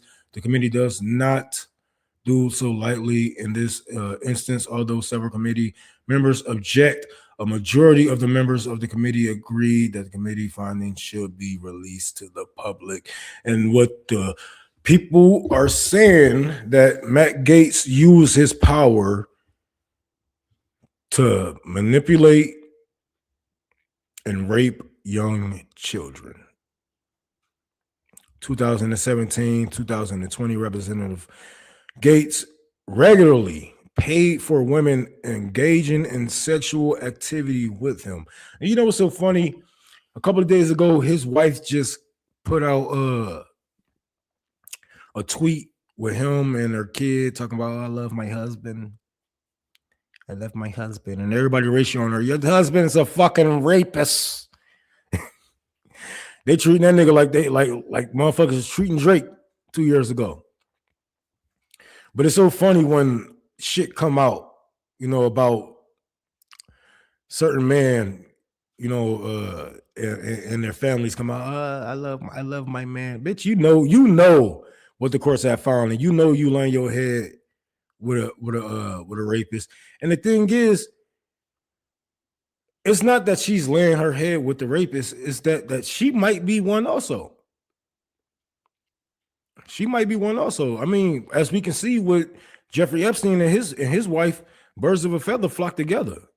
And there's no way a wife who's going to sit up there with you for years on end, have a baby with you, and not know what type of man that you are after all those years. Even with all the rumors that was going on, that should have been enough to, you know, break the camel's back. But for some reason, it wasn't. And that reason being, she probably be having them little kids in her room too. They probably be right next to each other. She probably be recording it. And I know it's fucked up to even think that way, but that's the world that we live in.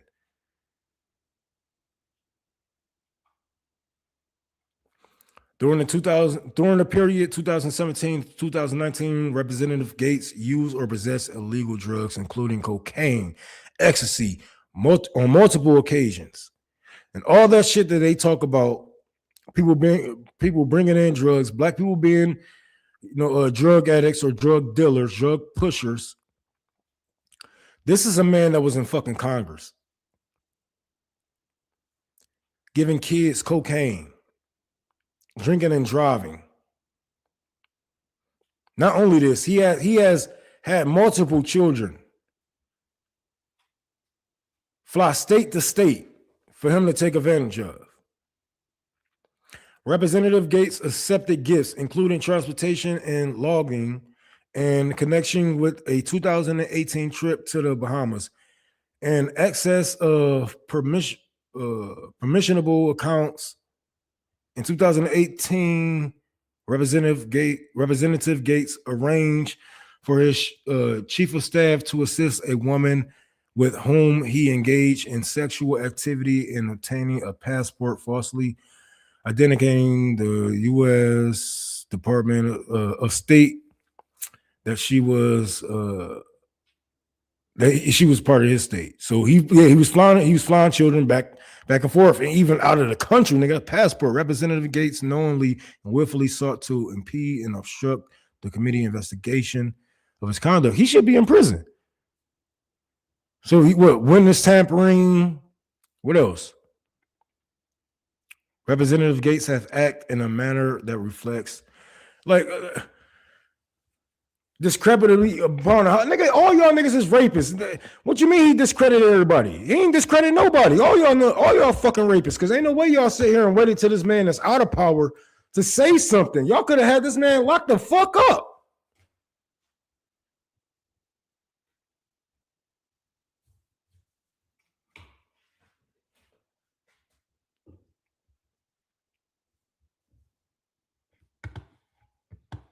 That's all they do. They wait and wait until these motherfuckers are out of power and say, "Oh, our bad. It turns out he was a rapist.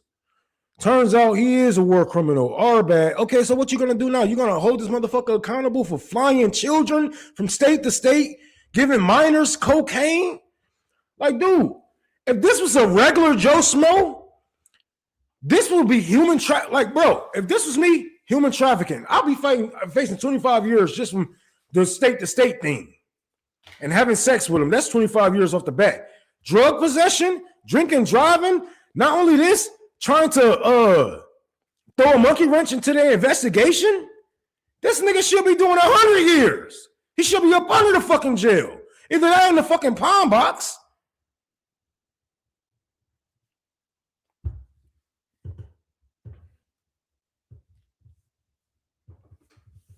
But once again, we can't ask criminals to hold criminals accountable because yeah, that ain't happening, buddy.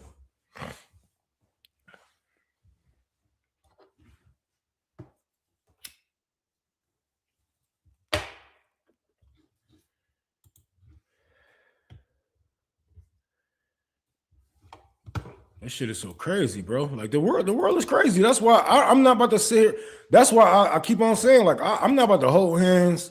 I'm not about to try to see or weigh, you know what I'm saying? Try to understand and, you know, look through life through your lens. No, nigga, you know what I need to look through? The lens of a fucking scope. That's the only lens I need to look through. I need to look through a lens of a fucking scope and take your head off. Because ain't no way I'm going to negotiate or try to, you know, try to rehabilitate people like this. You can't rehabilitate people like this. I understand, you know, you having in your head and you not acting on impulse and you're going to go get help for it. Okay, you trying to help yourself. Boom. But that shit far. He way too far gone. He way too far gone.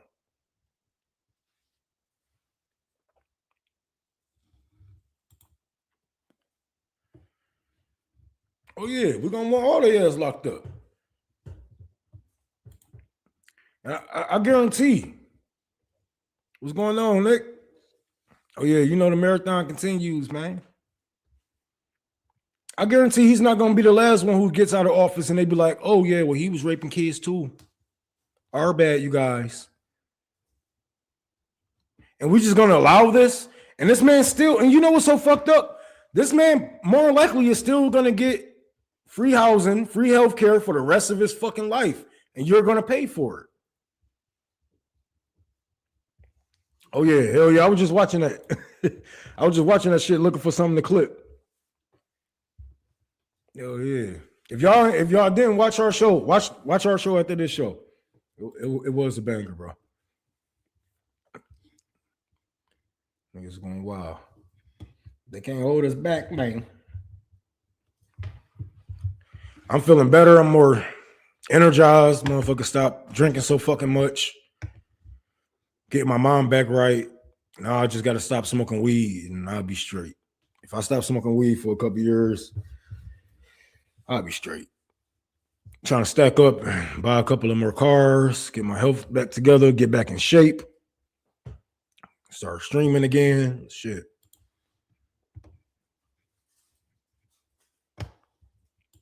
Feel good to be back. $300 million for golf last year. You know how many people that could have fed? God damn. You know what's crazy is it don't even take that much to end homelessness in America. It really don't even cost that much to end homeless in America, bro. Like they want us to be homeless. There is no reason for any of us to be homeless.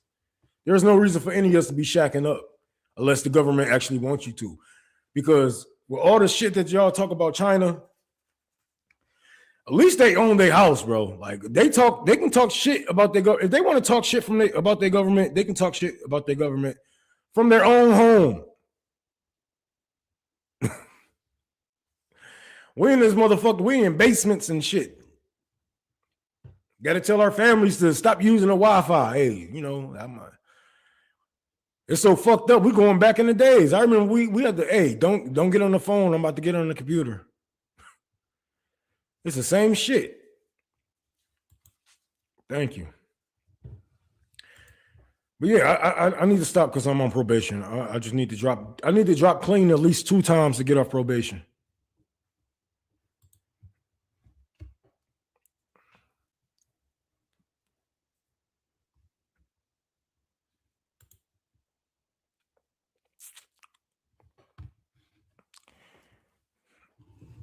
And what's so crazy is they're not going to get $700 billion back from Greenland. I don't know who the fuck cooked up those numbers? Who the fuck estimated what kind of rare earth minerals that we will be getting from Greenland, but it's not going to be 700 billion worth.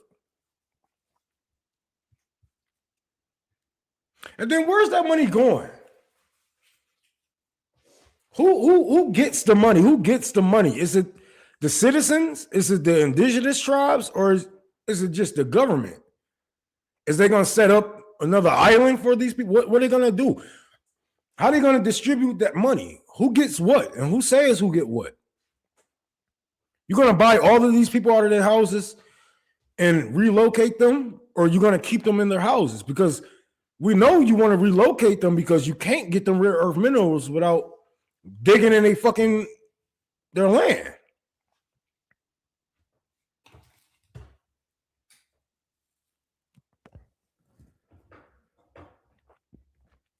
Capitalism never think it through. They just think about right now. How can I make money right now? What can we do? How can I expand the empire?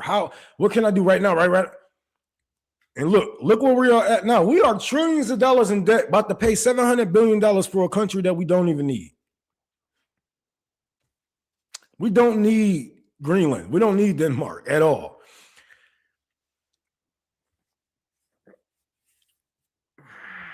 It is so stupid. It is so stupid, man.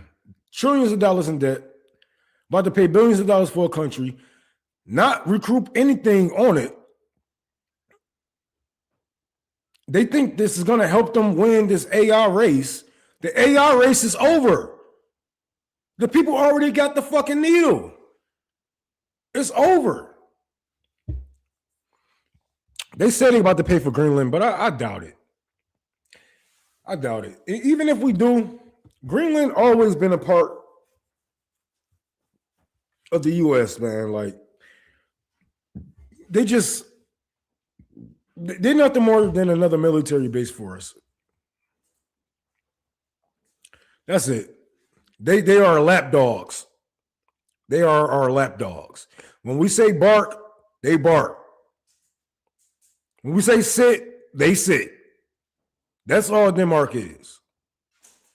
And I know people like to, what a social democracy. And no, they do not live under a social democracy.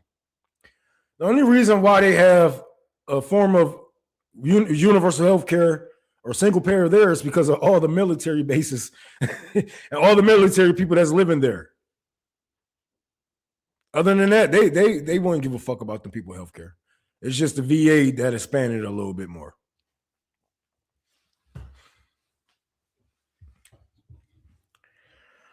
I don't know. NATO seem a little toothless right now. You know what? Trump is really embarrassed by NATO. Trump is really embarrassed by NATO because not only are they waging wars, you know what I'm saying, that they can't win, they are getting their asses whooped by Russia, man. They make the West look weak. Like, you guys collectively together are just fucking weak. So Trump is throwing his hissy fit at them. He like, you making me look weak. But I don't think they're gonna break because of this. No, I don't. I think the US can do just about whatever the fuck they want to. And these people are going to bow down and kiss the ring. Now they're going to throw their hissy fits too. We see Canada, as we were talking about earlier, Canada New Deal with China. And, you know, people talking about dumping their treasuries and shit like that. But if America said, nigga, we're going to nuke you, we're going to bomb you, we're going to invade you, they're going to bow down. They're going to bow down. And like me and Nick was talking about before, if you already have a military base on your country, if you have a U.S. military base on your country, consider it overthrown. Consider your country overthrown. They can flip the switch anytime and stop giving you aid and just start shooting your ass. You are already invaded. Straight the fuck up. I think America is just pulling off the mask because we got to look as strong as possible. And these days, we have to look as strong as possible.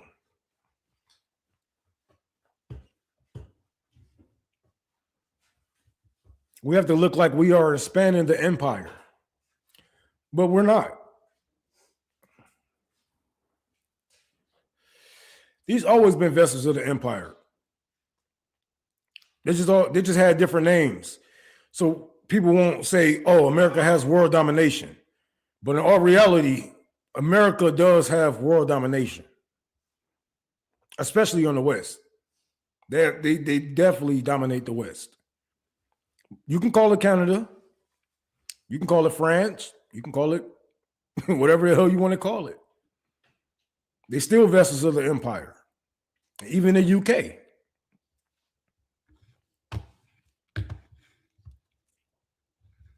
So I don't see them breaking up NATO. Even if America leaves, I still don't see them breaking up NATO. The French government can't do nothing without NATO. The French military can't do shit without NATO. If NATO broke up, do you understand the domino effect that's going to have in Africa? Like they really got to weigh out their options here.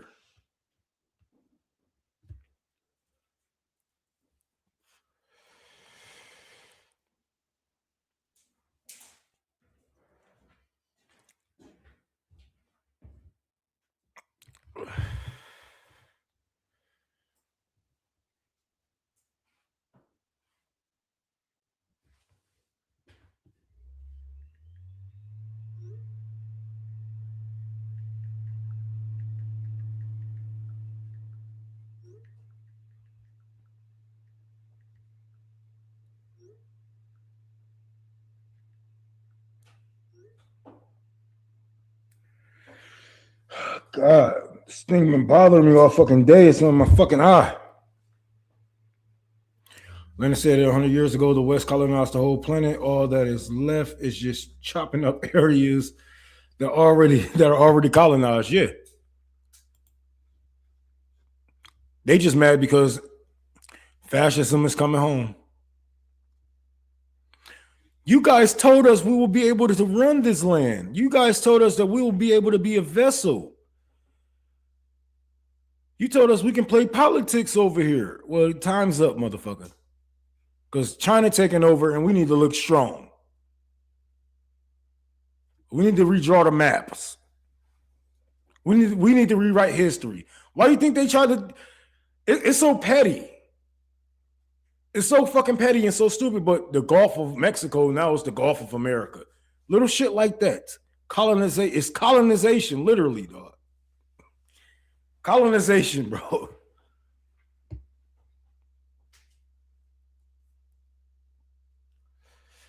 Oh yeah, it's Michigan. Michigan all day. I'm an East Side Detroit boy. I'm probably like right here, or like right here or something.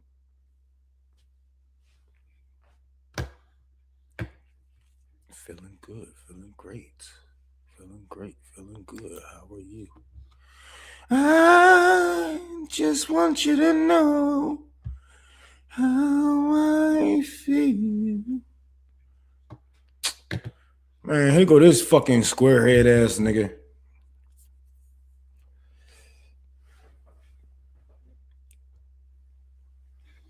$50 got some fucking nerve, bro. Like all my favorite rappers are just like, just so ass now, bro. Like they politics is so ass now, bro. And I don't give a fuck how rich you get. I'm never gonna forget the days of selling crack, being poor, being hungry, being homeless. Like it ain't that much access to these rich people to where I'm just like, nah, I don't believe in that. I don't believe in universal health care. I don't believe in paying higher taxes for the money that I make that's going to fund schools and libraries. Are you a Uber? What, Uber? Yoper? What is that?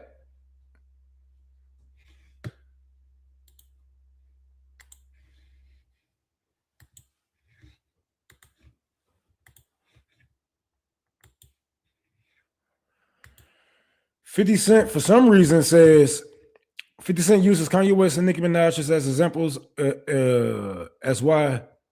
as he explains why he stays away from speaking publicly about religion and politics when he was recently spotted discussing a new movie he produced called Moses the Black. 50 I don't know if the steroids is eating your brain. But when you just talking shit about Zahra Madani, then you just say, oh, it's over, New York. New York is over. Oh. Then you just say that. Weren't you just into politics when it affected you? What politics are you talking about, my nigga? Because you've been right wing. You've been a Trump supporter. I can pull up a couple of pictures with you with Trump. So how are you not into politics, bro? Niggas be saying one thing and do another. Just be talking and talk. 50 Cent, shut the fuck up, bro.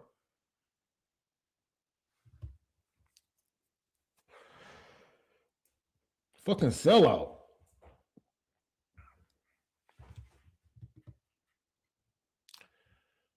The people from the Upper Peninsula of Michigan. Oh no, I'm a city boy. I'm East Side Detroit. Yeah, I think so. I think so. No, it's the belly on Trump. That's why I'm like, bro, what are you talking about? Don't talk about politics. Now, do I agree with Nicki Minaj and Kanye West politics? No. But a lot of people do, unfortunately. But I think everybody should talk about politics. I think it's important to say where you stand. It's important to say where you stand. You know, even if you lose deals, what he is saying is, hey, look, you got to tap dance for the motherfuckers. They love it when you tap dance. They don't like it when you be a nigga. See, I'm 50 Cent to y'all, but I'm Curtis Jackson to them. That's what he's saying. That is literally what he's saying. I tap dance for these white people. I don't talk about my politics. I don't talk about things that affect my family and in a place that I come from because it makes them uncomfortable. So you have to know how to move around these people in order to stay around these fucking people. Right? That's what this is where you getting at, 50.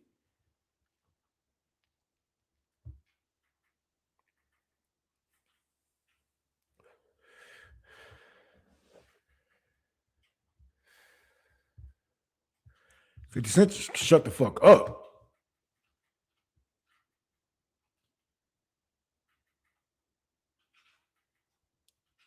Sabby talking about me right now.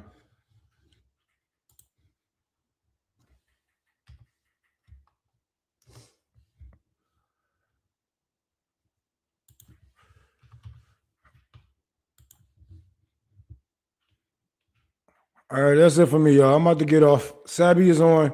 Go to Sabby channel. Sabby is on. Thank you to everybody who donated to try to help me get off probation. And if you can, go on Twitter and share that that fundraiser for me. It will help me out a lot. Share that picture you talking about mutual aid. Oh yeah. That, you know me. That's what I do. But thank you, Sabby. Thank you to everybody who came in. Go check out Sabby. She got some good shit going on right now. Y'all know how Sabby do. Thank you guys for tuning in, and I will be back probably tomorrow morning, if not tomorrow afternoon. So thank you. I love you, and peace out.